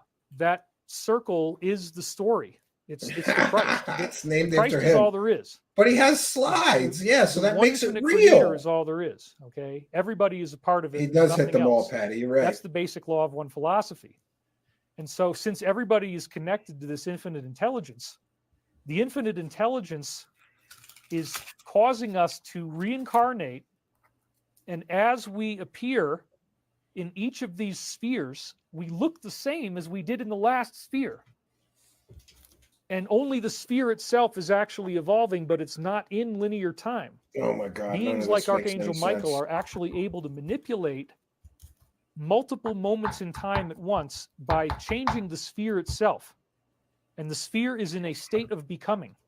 So there might appear to be 12 of them in All this right, geometric diagram. I'm going to go out on a limb here and just say that there's no biblical scripture that alludes or even hints that the angels have the ability to manipulate time. Time is a constant in the universe. Of course, people could argue that time is just, it's our perception of time. But there's nothing in the Bible that says that the angels can manipulate time or change time. He's just making things up. He's just making things up. Ask any Christian minister, can angels manipulate time? Now, you could get into the psychology of angels, which is very interesting, and we're going to do a show on that. Like, for instance, and by the way, not for nothing, but I know more about the psychology of angels and demons and other non-human intelligences than David Wilcock does. And I'm not grifting off of that or trying to collect money from people. But the whole, he is just off the top of his head. Oh, angels can manipulate time and change things. No, they can't. Not according to the Bible I own. And by the way, for those unaware, I've had 12 years of very intense scripture study with the Catholic school. So, I'm not just talking out my ass. I've sat through thousands of hours of classes on the Bible. We would study each book, and there would be lessons, and the priests or brothers teaching the class would explain what each, we'd have reading assignments. I had to read the entire Bible multiple times throughout my 12 years of Catholic school. And then on top of that, my father happened to get very friendly with a Christian minister who was a minister, and in the Protestant faith, he was a primitive Methodist minister. And so my father decided that my study of scripture would not be complete with just the Catholics teaching me the Bible. So he made me go to Sunday school on top of 5 days a week. I'm taking theology and scripture classes for an hour or an hour and a half every day, 5 days a week. And then on Saturday, my father would make me go to the Christian ministers' Bible school and Bible study. And that would be 2 or 3 hours. So, and I did that for like my entire childhood and high school years. So I just want to impress upon you that I'm not just I don't like arguments from authority if it's a false authority. I've had these experiences growing up. There's nothing in the Bible that says angels can manipulate time at their will. They everything they do is at the will of God. And each angel, by the way, has a specific duty that they are tasked with. There's nothing in the Bible or even the apocryphal or lost books of the Bible that says angels manipulate time. At least not that I'm aware of. People can be free to correct me. Diagram that I just showed you, but that's not really true. There's only one of them there. It just looks like it's in 12 different places because we have the illusion of space and time. You follow me so far? History is moving in these 2,000 Yeah, I think it's good to do that. And about half of the entire book that I wrote is all dedicated to things like the equivalence of cyclical history between Rome and the United States. It's incredibly fascinating. It gets into things like the points in time, the exact moments that wars start and end. How many years does it happen? Where are they invading? What's going on? It gets into very specific cool stories, but there's no evidence for this. The people who are involved in these historical events appear to be reincarnating and then repeating or hopefully improving their karma from one lifetime to the next. And in the case of some of them, they didn't. Now he's going to repeat a bunch of other nonsense he said before, like Donald Trump is General Patton reincarnated and some others. It's just, there's no evidence. Oh, they look alike. I found some pictures that they look similar in. Therefore, Donald Trump must be General Patton reincarnated. Pseudoscience nonsense. In the case of others, they did. Okay, so for example, and I did go through this last time, I'm just going to run it again, so you get the link between the geometry and the people. Yeah, it doesn't bode well for their credibility. Scipio Africanus, who reincarnates as Richard Nixon. And all I had to do is go find a look at this. photograph This of is a so sculpture of stupid. Scipio, and then put it next. This is so stupid. So he's saying that this historical figure, Scipio, has got to be Richard Nixon reincarnated because look at how similar they look. Now, everybody within the sound of, if you could see this, I'm sorry if you're listening to the audio podcast, but come on. People in the live chat, does this look like the same people, the same person? Looks nothing like him. This historical figure looks nothing like Nixon. I'm sorry. And if his only evidence for the reincarnation theory he has is that the people look similar, one person in history looks similar to a previous person in history, and then he shows us this, and it doesn't look similar at all. This is a clown show. Welcome to David Wilcock's Wacky World of Wilcock Clown Show, where these two people must be the same soul reincarnated, because look how similar they look. But they don't look similar at all. A picture of Richard Nixon, and we see remarkable similarities, especially in the eyes, the baggy eyes underneath. You notice they both have the funny baggy eyes. The nose is sort of alike, but really it's this kind of leering stare. It's the way the lips and the mouth hang, the shape of the chin, the shape of the jowls. He's a little younger here on the left. But what's so freaking weird is that this researcher in 1980, this French researcher Francois Masson. No, it's not Gandhi. It's another historical figure. That the Watergate scandal, which was a big deal, right? Richard Nixon gets caught wiretapping his Democratic opponents' offices. He gets caught wiretapping them, and it goes public. And at that time, everybody had this illusion that there's nothing really wrong. Now he's an expert on geopolitics and history. Assassinations and the Martin Luther King assassinations got people thinking, but most people were still asleep. They don't want to believe in this idea of some greater unseen force manipulating events here, but that became undeniable. I'm no fashion icon, but I wouldn't wear that. I was born right in the middle of it in 1973, and my mother said that every time the news would come on about Watergate, that I would start crying in my crib. It was like I could feel people awakening to the darkness of what was really there. And okay, so every time Nixon came on the television, he would start crying in his crib. He's so important that he realizes the historical significance of the Richard Nixon Watergate hearings. This makes no sense. This whole scandal Again, led bloated to sense Richard of Nixon having to self, resign bloated sense as of president. This self-importance. almost never happened before. Maybe it never. There's probably a couple others somewhere, but in modern times, he resigned and he actually stepped down from office. Yeah, and then Lyndon His hair Baines smells of Johnson pee. steps in and Maybe. becomes president. Maybe Johnson. his hair does smell of pee. Then it goes from Johnson to Carter.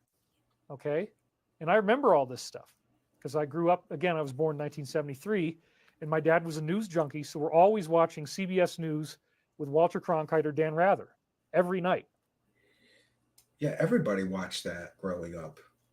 So, well, okay, that's Richard Nixon. But what are you talking about with regards to Roman history? Well, Scipio Africanus got involved in a scandal where he was essentially He killed his father. But they were at war with this particular country, and he was, I think he was bribing them with money, with gold coins, to keep the war not going. end the war. He wanted to keep it going, so it's like this big ugly scandal. Because wait a minute, you're saying that our emperor or whatever he was at the time, I think he was still an emperor, right? He doesn't even know what the guy was. He is like paying off the enemy to keep the war going, so people will keep dying, and for whatever reason, he just doesn't want it to end. And so people were freaking pissed. I mean, people were ready to kill this guy. It ends up in the arena. You know, they wanted to give him the death penalty. Nobody knows where he's going. Because he was trading with the enemy. Because none of this makes any sense. For money. It's basically what it turned out to be. It was really horrible. Well, he gets called into the center of the arena, and The they hand coat him makes the him look like books he's that show homeless. the proof that he did this. And right in front of all the people, he rips the books apart. He tears them apart. He throws them on the ground, and he says, "That's it. I resign as emperor." And he retreats off to his little island, and he lives the rest of his life eating mangoes and papayas and grapefruits and beautiful figs and all these kinds of things. He knew what the That's emperor probably was ended up eating. happening. Yes. So that's what we know it did happen. He resigned. It And doesn't so this help, researcher Mark. in 1980 from France, Francois Masson, had found that the exact time that Scipio Africanus resigned, if you take it exactly 2,160 years later, that's exactly when Nixon resigned. Yeah, I felt that way a little bit too. Making the hair stand up on my is so freaking creepy, dude. It's like exactly 2,160 years? Yeah, down to almost the freaking day. Yeah, and look, here's the thing with this connected dot nonsense. If you look hard enough, you will find some coincidences that will align with numbers. Like he's saying, oh, we need two events. This is how he creates his nonsense. He says, okay, we need two historical figures that did similar things in history with a 2,165 year difference.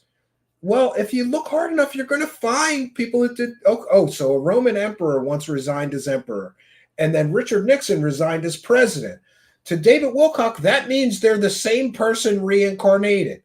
No, it doesn't. And what is this proof that they're the same people reincarnated? Well, they look exactly alike. We just showed you. He shows the graphic. They look nothing alike. None of this makes any sense. This is all childish nonsense from the mind of a lunatic, if you ask me. I mean, where is he going, right? This stuff is that good. And then I found new ones on my own. This is good. This 9/11 is was one of good the ones I stuff. found. This is good stuff. Getting back to Francois Masson's data, this is also something he didn't even notice. He didn't even pick up on the fact that they had facial similarities at all. He only you're picked right. up on the cyclic He gets the connection facts wrong. It was a these very military leader, strange not an linkages emperor. between them over 2,160 years. The next one he found, which was in politics at the time, is Cato the censor reincarnates as Jimmy Carter. Oh my God. And this is really fascinating because once again, on my own. Yeah, look. Wow, look how similar these two look. They look like twins. Like David Wilcock's only proof for this reincarnation nonsense is that the two people in history look alike. Therefore, they must be the same soul that keeps reincarnating. The first example of this Roman military leader and Richard Nixon look nothing alike. This one looks even less alike. They look absolutely nothing alike. And if your only proof for reincarnation is that people look alike in history, this is just nuts. This is so stupid. I can't believe that he can sit there with a straight face and go, these two must be the same soul reincarnated because they have the same face. And then he shows you the faces and they don't look anything alike. This is so dumb. He looked at the faces. He never did this. He never noticed any facial similarity. And I said, well, my God, there's Carter on the left and here's Cato on the right, and they look almost exactly the same. And again, if you go through, they look almost exactly the same, according to Wilcock. Very precise moments in Carter's life that overlap exactly the same with Cato the censor. The whole way in which Cato changed the government, all the stuff that Jimmy Carter did after he was president, going around doing all this humanitarian work. He was a really great guy. Who cares? He did all this charitable work around the world, and I really do think You're he right, wanted to help the alliance. And he was doing the best he could. And the same thing happened with Cato. Cato became this amazing guy. You just got to be high when you look at the pictures. Yeah, look, they look alike. They look exact. And so in Roman history, you got to take 27 hits from the bong before those people look alike. In American history, you got LBJ in between. Time bar. No, they don't. Incredible overlaps between Carter and Cato, and it includes. They do look completely Jimmy different. Carter was a peanut farmer. Cato farmed, I think it might have even been the same thing. It might have been peanuts. Cato did not farm peanuts. No. How they grew up in the country, how they became a political figure. It's freaking crazy. Dumb, uneducated people lap this up. That's why it works. It works on stupid people. Reincarnating as Hitler. Hannibal reincarnating as Hitler. Look at this one. There's another one. Hitler, they don't look anything alike. But with his beard shaved, and he just decided to keep this little piece underneath his nose, which now is so universally associated with Hitler, you can't grow that. You can't actually. Algaray did not take enough bong rips to prepare for this stream. Yes. You would be a white supremacist or whatever race you are. They're just going to call you a white supremacist anyway. It doesn't even matter anymore what race you are. Well, what the hell is going on here? My God, they look the same. No, they don't. Like the same guy, and in the left he's looking out there and he's got a beard, and on the right he's looking more in the other way. Maybe the nose is a little tiny bit different. I know. He's trying to be angelic himself. Scraping the bottom of the barrel. I mean, it's just really, you have to hand it to him. They both have heads. Looks like it was photoshopped from one to the other. It doesn't look like it was photoshopped. Looks nothing alike. The brow is the same. The eyes are the same. Vaguely similar. And again, Francois Masson never discovered this. He didn't even bother to look at their faces. He wasn't even thinking of that. But there's these incredible things like. Good point. Hitler did this really bizarre thing. I guess you changed races when he reincarnated. Attack in Poland. It was called the Gliwicz incident. Gliewicz. And they staged this whole thing where they have dead bodies that were already dead, but then they put them somewhere else and make them look like. Yeah, this is going to piss me off because this is the false. He's talking about the false flag event that gave the Germans an excuse to invade Poland. And I happen to be Polish, and he butchers this. He gets this not completely wrong, but wrong enough. You know, if you're going to include some historical facts in your presentation, get the facts right. Like, oh no, they died over here. And they simulated an attack on their own radio tower. Good point. They blamed it on Poland. Operation Shutdown. But it wasn't Poland. The Gliwicz incident was one of these FFs, okay? You know what that stands for.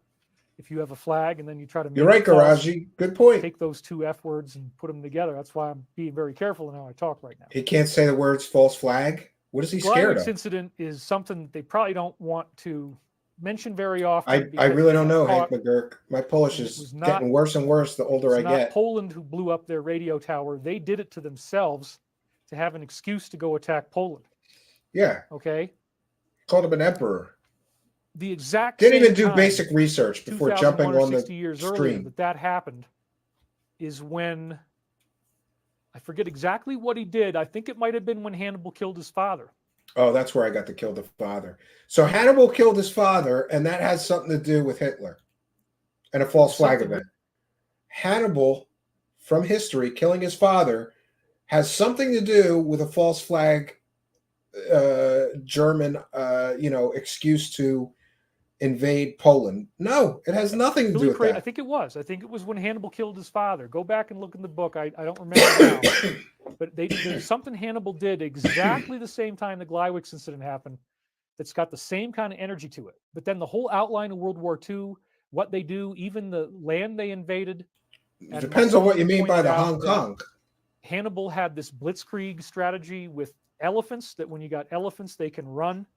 And so there's literally people riding elephants, and it was a much faster. Now he's comparing Hannibal's invasion with elephants to the German blitzkrieg. Two things. One of these things is not like the other, right? But somehow in David Wacky World of Wilcock, these things are exactly the same. Hannibal invaded and got over some mountains with elephants.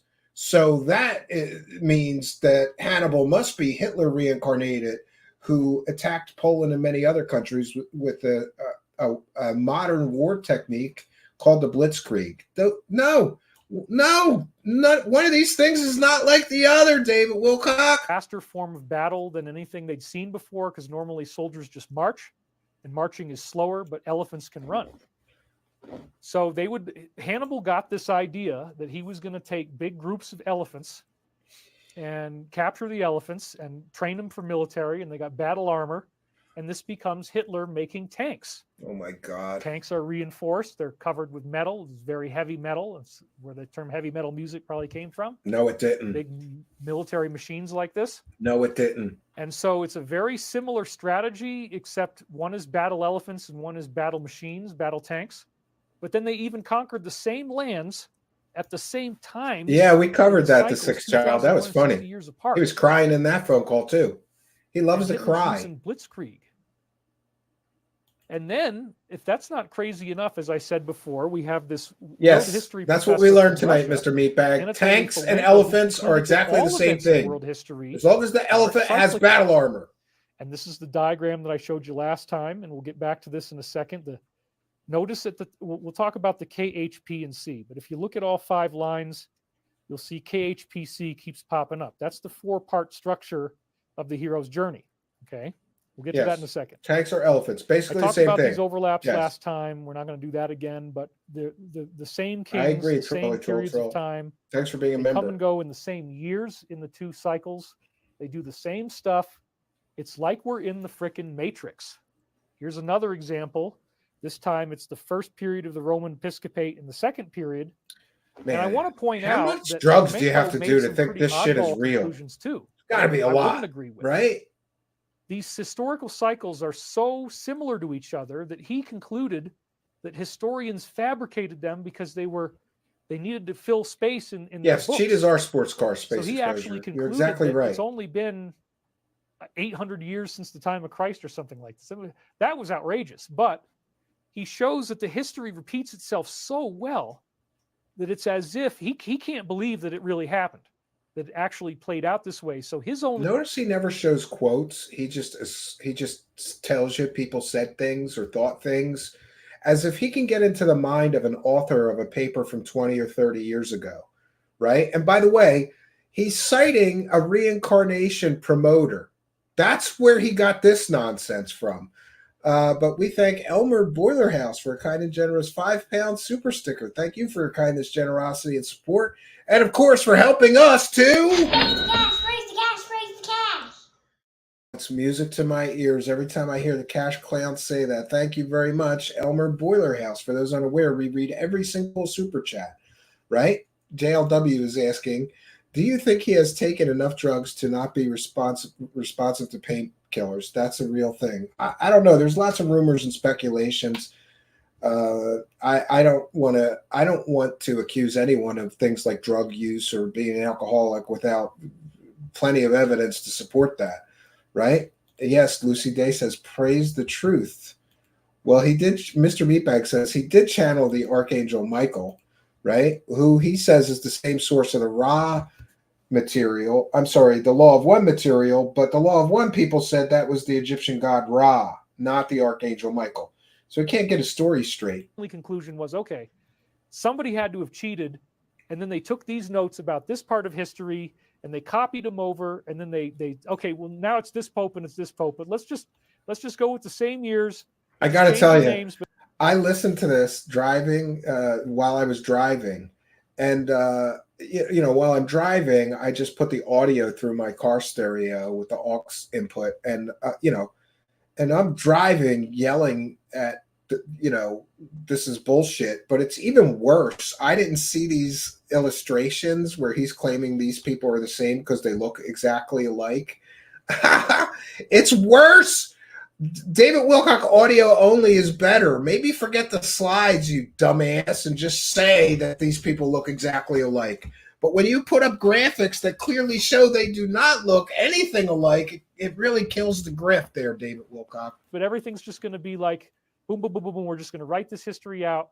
Let's just repeat it a couple times. We're getting there, That's what he JLW. thought We're was going to going make on. it to half tonight. And here's another example: Jewish kingdom to the Holy Roman German Empire. He's JLW, got these I'm doing my amazing- best the here. data is so deep. The data. And then the on the data. global level, the bullshit you is have so this deep, he strange meant. thing. So I want you to start up at the top, below the word European history.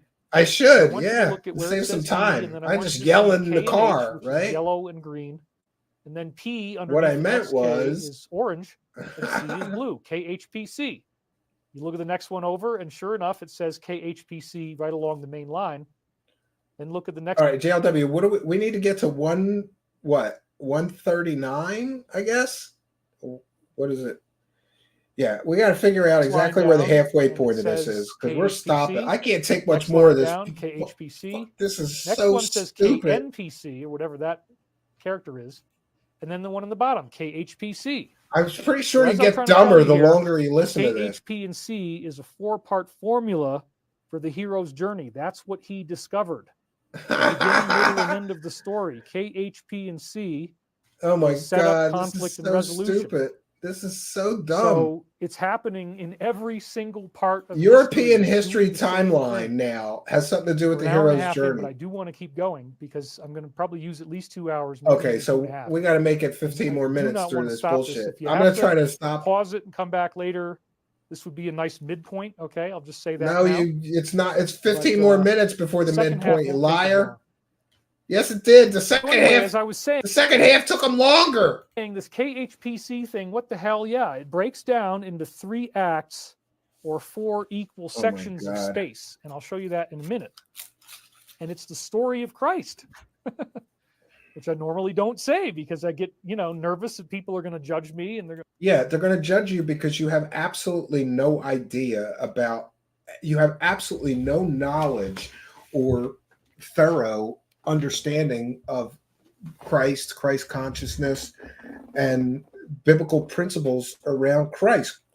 The hero's journey could not have anything to do with Christ because the hero journey basically states that the hero starts as a very flawed individual. Christ was not a flawed individual. So your whole theory falls apart right there, David Wilcock.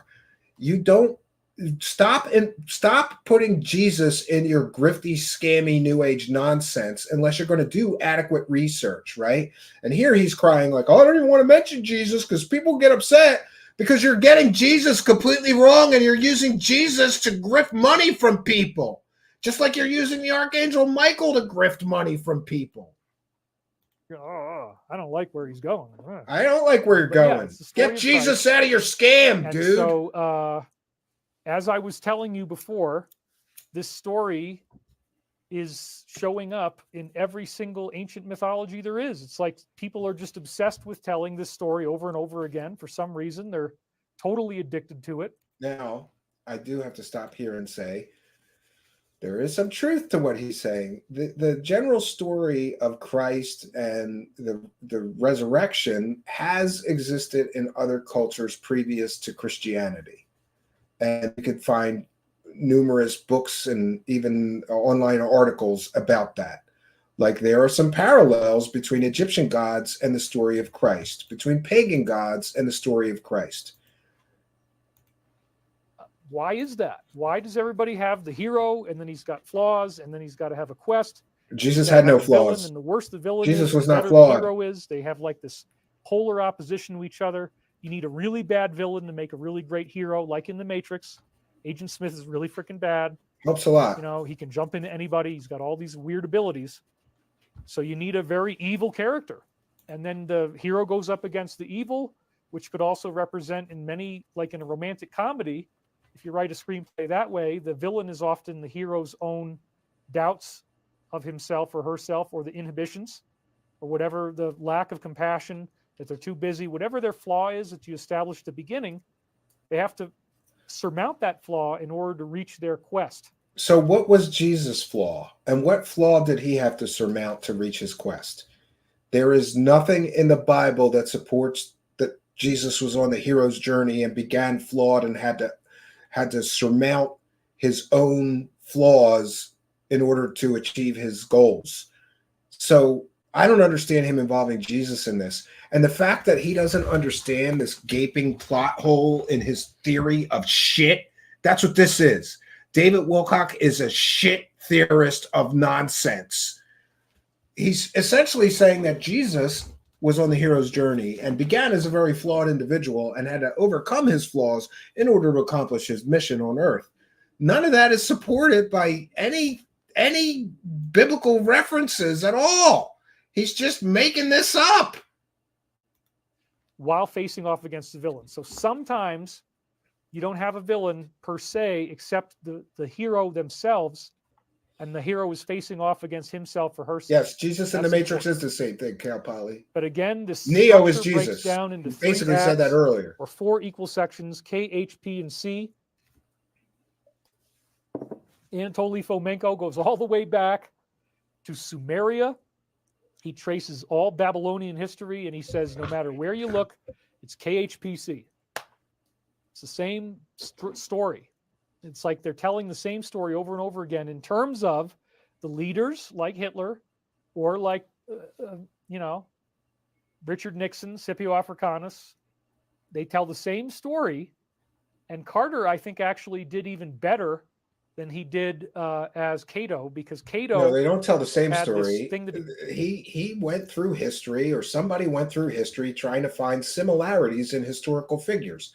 They did not do the same thing. Language is important, David Wilcock. You can't even get basic language right. They did similar things. That's a fair thing to say, but not they did the exact same thing. No, they didn't. He'd say at the end of every speech, it was pretty inflammatory. He'd say, Carthage must be destroyed. So no matter what he I said, agree with Sixth Child. always the last thing he said was Carthage must be destroyed. And then people go, ah! And so he was warmongering. So in that case, I makes me Carter think there's a came lot of back as dumb actually people in the kind of a better world, example of Sixth himself, Child. because he's not A lot of always stupid warmongering, people he's actually looking for watching peace. Wilcock. So that would be an example of how the cycle evolves someone. Yes, he reincarnated. Yes, he looks the same. Yes, he did the same stuff, but he got a lot better as Carter, I believe. And so why did Watergate replay the exact same thing that happened with Scipio Africanus? Because it wasn't the exact same thing that happened with that Roman general. He's just, do you hear? This is the problem that I have. Language is important. And twice now, he just said that these two historical figures did the exact same thing.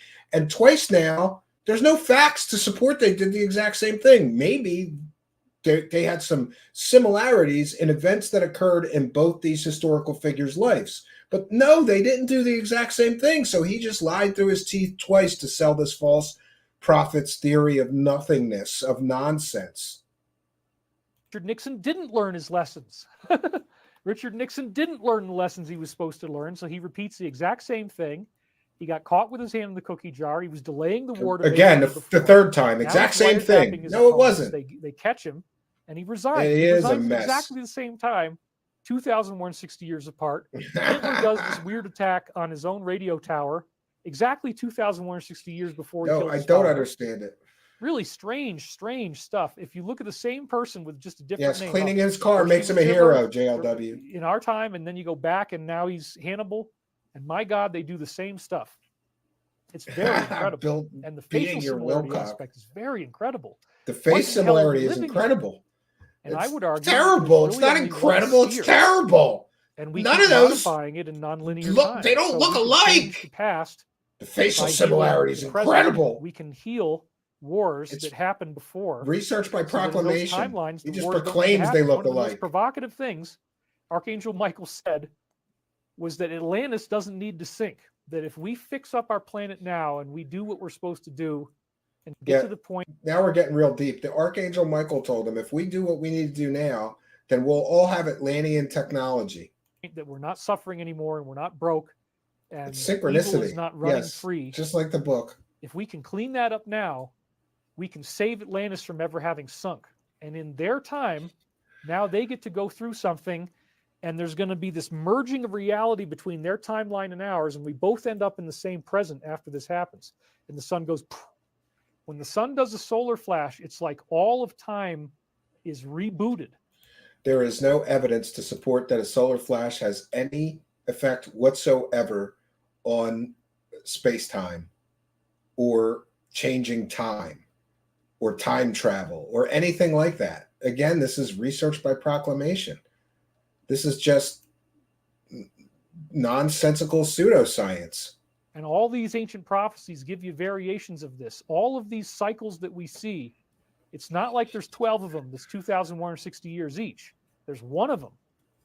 And it's one hero, and it's one perfected soul that we're creating as we evolve together as a planet. We're becoming one consciousness. The planet itself is the sum total of the humans on it. And that's why... Better get your boat ready, Cal Poly. People. That was one of Michael's messages to me when I was feeling really down and being trolled so much. It was around 2008 or something, and I'm taking a hike. I got this very strong... He's still complaining about people trolling him in the year 2008. That, my friends, is evidence of an incredibly fragile ego. Message. If you're complaining on the internet about anything really that happened to you, unless it's a real tragedy that happened to you in 2008, then you have a super fragile ego. It comes in and says, if you want to love the earth, you must love its people. And I really, really remember that. It was very powerful. Yeah, we're still here for a few more minutes. And I said, you know what? Even if everybody's going to treat me like crap, I'm still going to be a good person. I'm going to do what the one perfected soul is Wilcock. And yes. In this case, the hero's journey. Yeah, it was the financial crash. Each of us at the same time. The tree's fruit ripens together. That's the basis of the 25,000-year cycle. It all coalesces into some kind of geometric unity in the solar system. We drift into this place. Talk about pseudoscience. All of these different geometric points of, like, there's a pentagon, there's a square, there's a triangle. Because he drew them. They're not actually there. He just drew them. All the different geometries have corners that all overlap in this one area of space. And that's why our solar system is heating up. That's why the planets are getting so dramatically brighter and higher and more magnetic. Yeah, and he doesn't even have many. Solar energy release, which again... I'm sure I'm sure he counts us as trolls, right? But the problem is that we have facts and evidence, and I will debate David Wilcock on any one of his streams, anytime, any place, for free. But he won't do that because he will literally collapse under his, I will leave him in a pool of his own piss in a debate. Because I understand the biblical principles and I understand the test of a prophet, and I would destroy him in a debate. But he can just call me a troll, right? Then debate me. Debate me if I'm so wrong then, David Wilcock.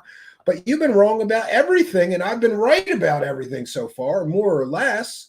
And by the way, I admit when I make mistakes. We do retractions, or I apologize if I get a fact wrong. He's never done that in his entire 30-year history. Even when he sells you a completely and totally fake government insider, when he gets caught, he just doubles down and pretends that person's still a real whistleblower. No, they're not. That's what the Mayan calendar was built to track.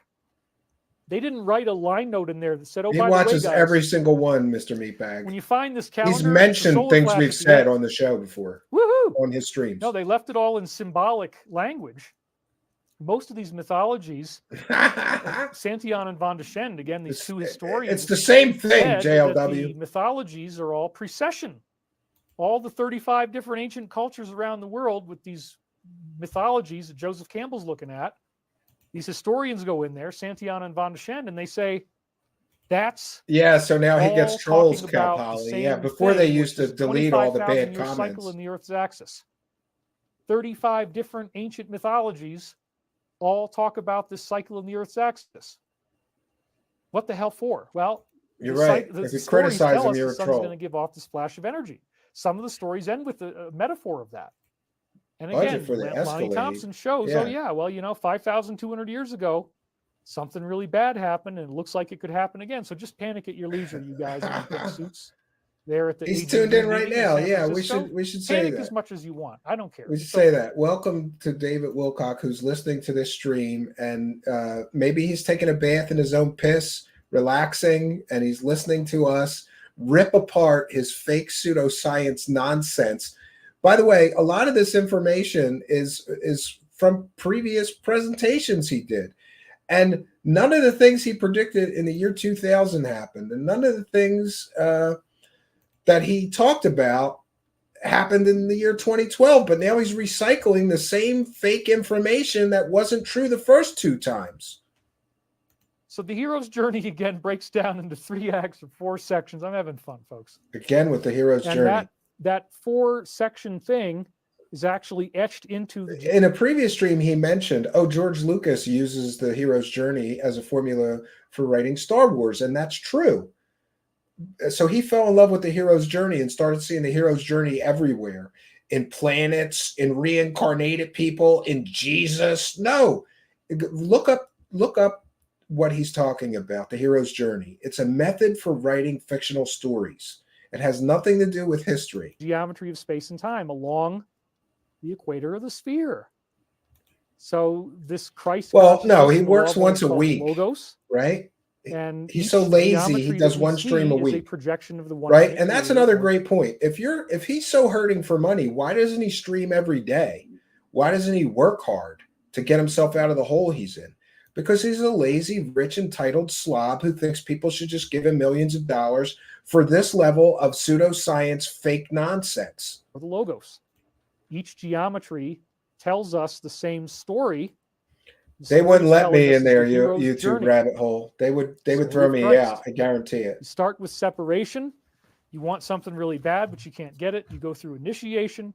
Then you have a return, which means that working once a healed week is a and lot. been Sure. victorious in your quest. You get to return to ordinary life, newly transformed.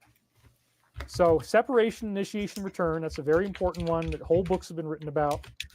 In storytelling, it's setup, conflict, and resolution.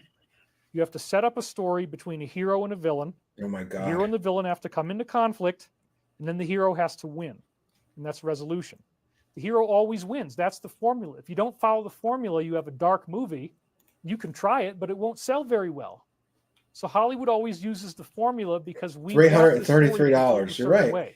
We want the hero We're to gonna appear make it. dead on page I hope so 85. soon because I We got to want him to piss. get up from the dead like But Neo I don't did, want to causing take a him to break die if we're going to on finish page in a few 90. minutes. I'll just hold my The setup, I'll hold my conflict, urine. resolution. It's also called begin. And if I want to take a bath in my own piss, I got a feeling I can fill half a bathtub. Sometimes during these streams, if you don't know, I'm constantly drinking caffeine just to keep me awake and alert through this sense, like I'm getting bombarded with bullshit here, and you got to be caffeined up to do it. Beginning, So middle, eventually, I got to piss real bad, but we'll power through.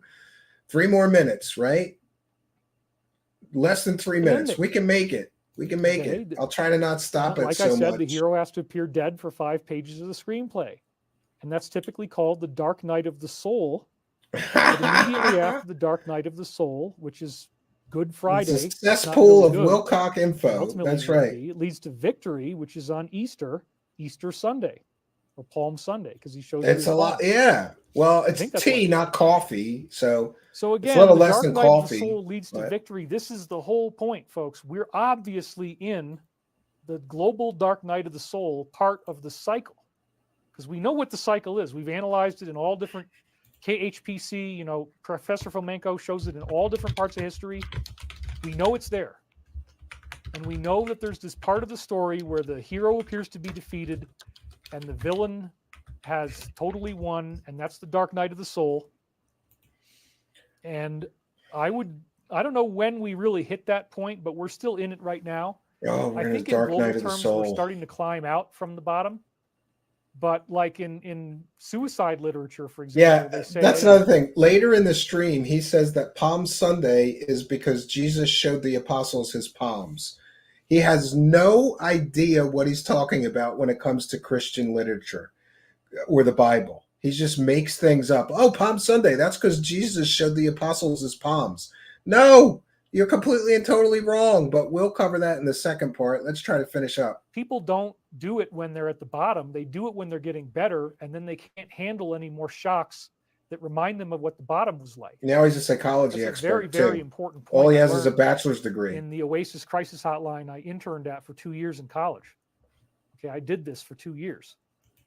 We learned that people do not have a collapse at the bottom. They get through the bottom. They stop. And here he's generalizing a great deal. I think every suicide has, there might be some similarities between people who choose that dark path or dark road, but you can't generalize like that. He's saying, "Oh, people don't do it when they're at rock bottom." There's plenty of people who killed themselves at rock bottom. I know a few in my life that were at rock bottom and they chose to end their own lives. So he's completely and totally wrong here. Mr. Degree in psychology should know better than to generalize like this about something as serious as suicide.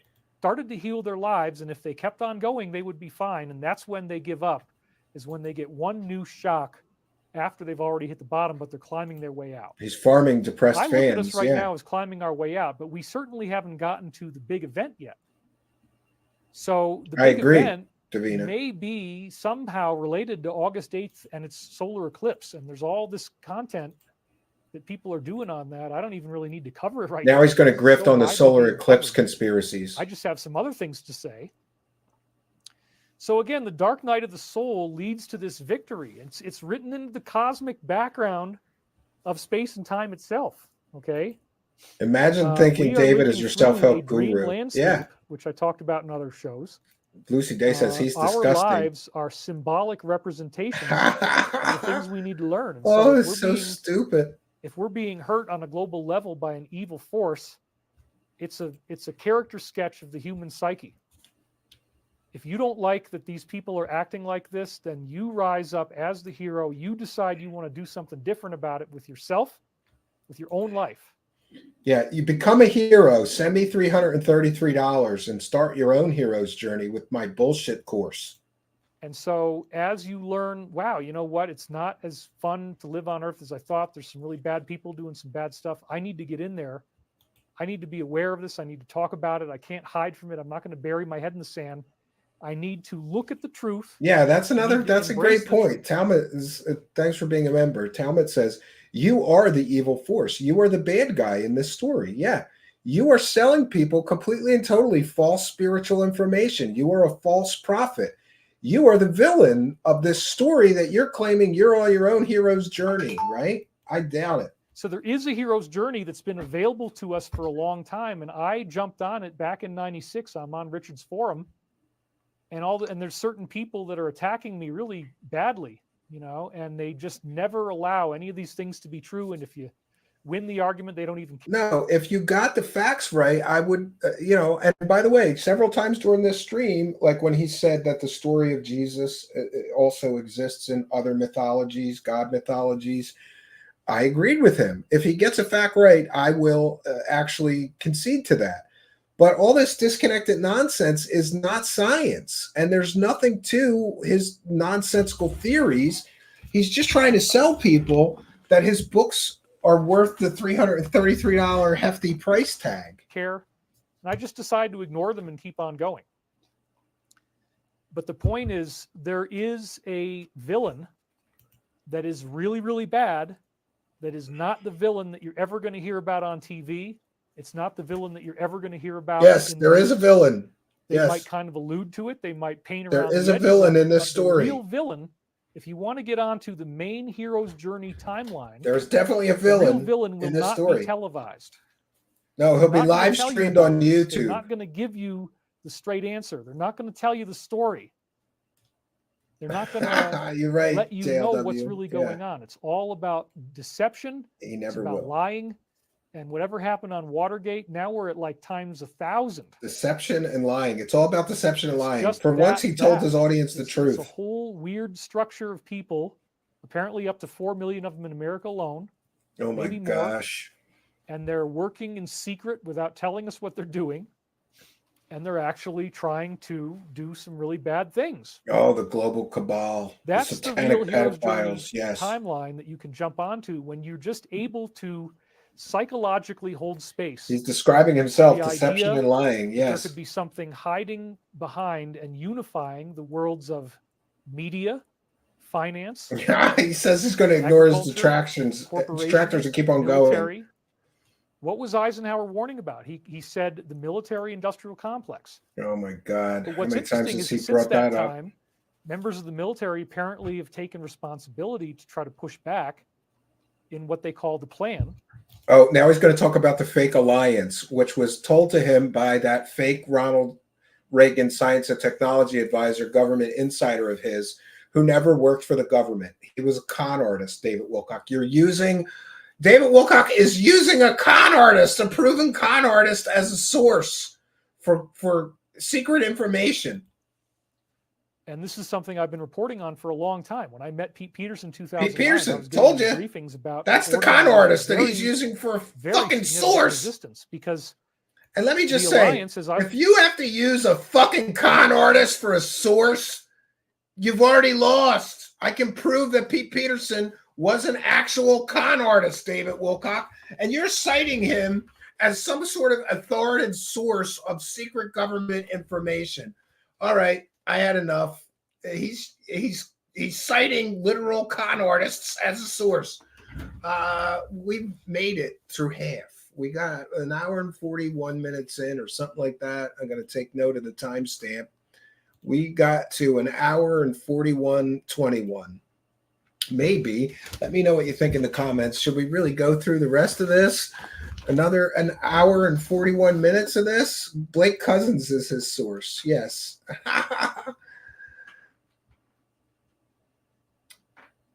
Hank McGurk, I don't know why you do this. You come into my live chat and just talk about stuff that is totally unrelated to what we're covering here. But you're welcome to do that, I guess. I prefer that you your comments had something to do with the show. I don't really know what you're saying. So you got a lot of comments here. You're talking about cars and buying cars. I don't know what you're talking about, right? Yes, I have time to listen, but maybe part 2 tomorrow. No, I can't take that much bullshit in a 2-day period. Lucy Day, I'll die of bullshit exposure overload.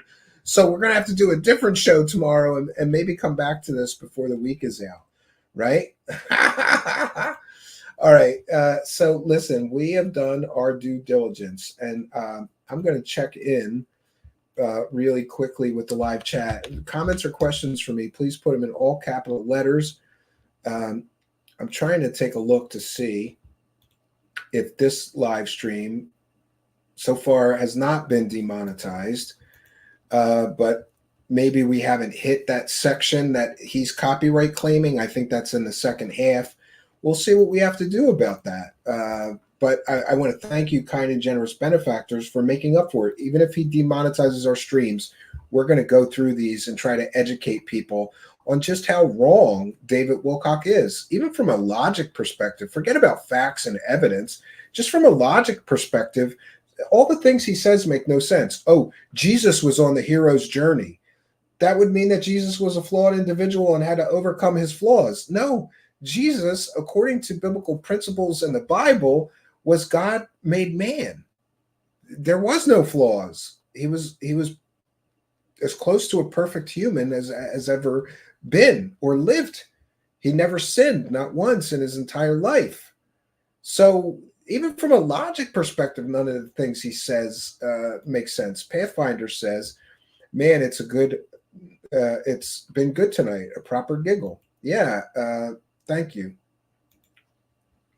Lucy Day, is there an intro video that tells the backstory of how you came to make this channel, etc.? No, but you can just click live and go all the way back to the first episode and watch them and see. You know, I started out a lot less skeptical, and then we got more and more skeptical as time went on. But I appreciate your interest, Lucy Day, and thanks for being a member. Maybe someday we'll make a Truth Seekers documentary. Some people have expressed interest in that. One of my goals for this year is to make some free documentaries. We could take clips from the show. I could just talk about the show. A video like that would be an excellent idea, Lucy Day. So we'll take that under advisement. Alka Ray says, we need part 2. It keeps getting better and better. All right. Yeah.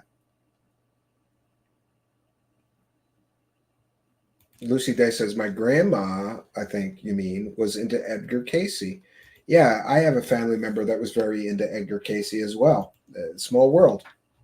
So listen, that's about all the bullshit I can stand for one night. Like, it's just too much, like overload. Like, the Mormons and Jesus and the hero's journey and sacred geometry and reincarnation and all these things are connected and the solar flash. No, they're not. These are all completely different things that you're just mashing together in a blender full of bullshit. That's what this is. It's David Wilcock mashing all kinds of disconnected shit into a blender. And when you blend it all together, it's just a blender full of bullshit.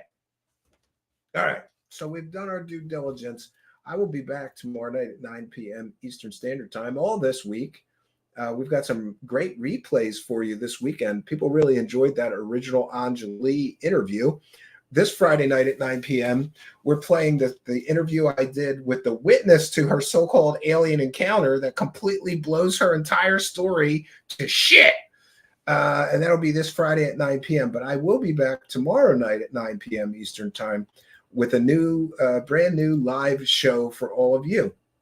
And I hope you'll be here with us. We want to take a moment to thank you, kind and generous benefactors, you Patreon supporters, you PayPal pledgers, you Twitch subscribers, gold pillars on pilled.net, Patreon people, YouTube channel members, super chatters, super sticker. We appreciate each and every one of you.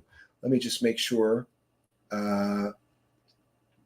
Yeah, I think we've read all the super chats. So we thank each and every one of you for your kindness, generosity, and support. For those unaware, we read every single super chat and thank every single person for their support of our show. We're a viewer-supported show, much in the model of PBS. We kind of modeled things after that. Boy, look at this. The kind and generous $50 PayPal pledge from North, who says, I have to go outside because I'm laughing too hard. You have to take 27 hits from the bong for these two to look alike. Thank you, North, for your kindness, generosity, and support. That's an excellent way to support the show with a $50 PayPal and another one. So $100 from North in PayPal pledges. Thank you so much, North, for your kindness, generosity, and support. David Wilcox has an IQ of 180, North says, but doesn't realize he has the mute button on. I'm dead from that one. Hey, man, listen, he's as smart as Einstein.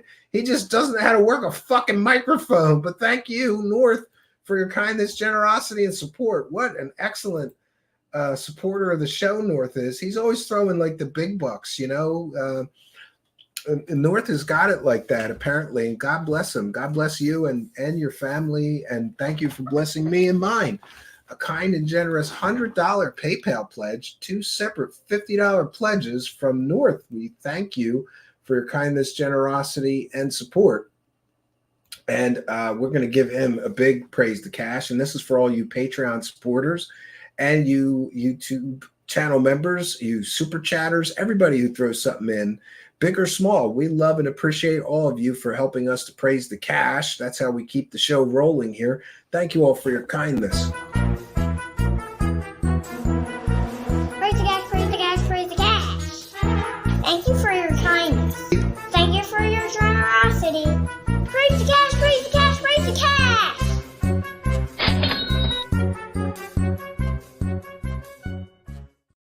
Thank you for you big supporters out there. We really appreciate you. For those small supporters, even every dollar helps. I don't like putting things behind a paywall, but we do have a Patreon for $1. Check the video description or the podcast description. You get a couple extra goodies. And for $5 extra a month, you can become a YouTube channel member. You get the same things that the Patreon folks get, but you get a couple extra YouTube goodies like, a channel member badge to let people know you're a big supporter of the show and things like that. It's just some extra goodies. But all of our content is now and will always be free. We are a viewer-supported network here, and we thank all of you.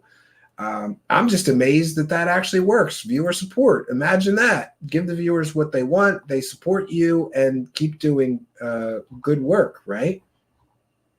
Oh, wow. Look, we've got some extras here. Wow. We want to thank Lucy Day for gifting another 5 Truthseekers memberships. That's 10 memberships. That's $50 that Lucy Day, a longtime show supporter and member herself, has gifted. So make sure you smash that subscribe button, because when people gift memberships, to my knowledge and understanding of how this works is YouTube just takes those gifted memberships and randomly gives them out to people who are subscribers but not yet channel members. So we thank Lucy Day for helping us to praise Praise the cash. All right, and then we have Troll for a kind of generous $5 super chat. Says, nope, don't go woke like PBS. I just mean their support model, how they keep themselves on the air. And by the way, Troll, there's good and bad in all things. There's certainly some things in NPR I don't like. There's certainly some things in PBS I don't like. But I think by and large, they're good people trying to do a good job at providing people with a service, and the viewers can choose to support them and keep them doing that. I think PBS Frontline is the best investigative journalism series in the world. They do an incredible job. So there's always good in things, even if you don't like some of their politics or other things that they do. But thank you, Troll, for 3 things: being a member, for kind and generous support tonight, and for being a longtime show supporter and always throwing a couple bucks in our hat to keep us honest and praising the cash. Praise the cash. All right. So we've done our due diligence, my friends. We thank all of you for your support. It means a lot to me. There's so many people that want to see us continue the journey here. We've done our due diligence for tonight, but I'll be back tomorrow night, 9 p.m. Eastern Standard Time, and I hope that you will be here with us. We're probably going to go through the other half of this. People want us to, hey, you got to give the audience what they want. We'll try to do that again sometime this week, because he may be doing another one of these bullshit festivals of nonsense this weekend, right? And then we're going to have to do that next week. I don't want to get too backed up. Apparently, Wilcock needs money so bad that he's willing to work for 2 or 3 hours a week to put this shit together. And remember, all he's doing is recycling old nonsense, so he doesn't have to prepare any of this. He's got all these slides from the year 2000 when they didn't come true, and from the year 2012, and this is all crap from the Synchronicity Key, the book in which he cites a completely and totally fake con artist as a government insider. You gotta love it. All right, so that's all we got for you tonight, friends. Thanks to each and every one of you for joining us. Thanks to all of our kind and generous benefactors. I'll be back tomorrow night, 9 p.m. Eastern Standard Time. Hope you'll be here with me. That's all I got for you. So until next time, friends, my name is Stephen Cambian. Good night, and God bless all of you.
the land of make-believe.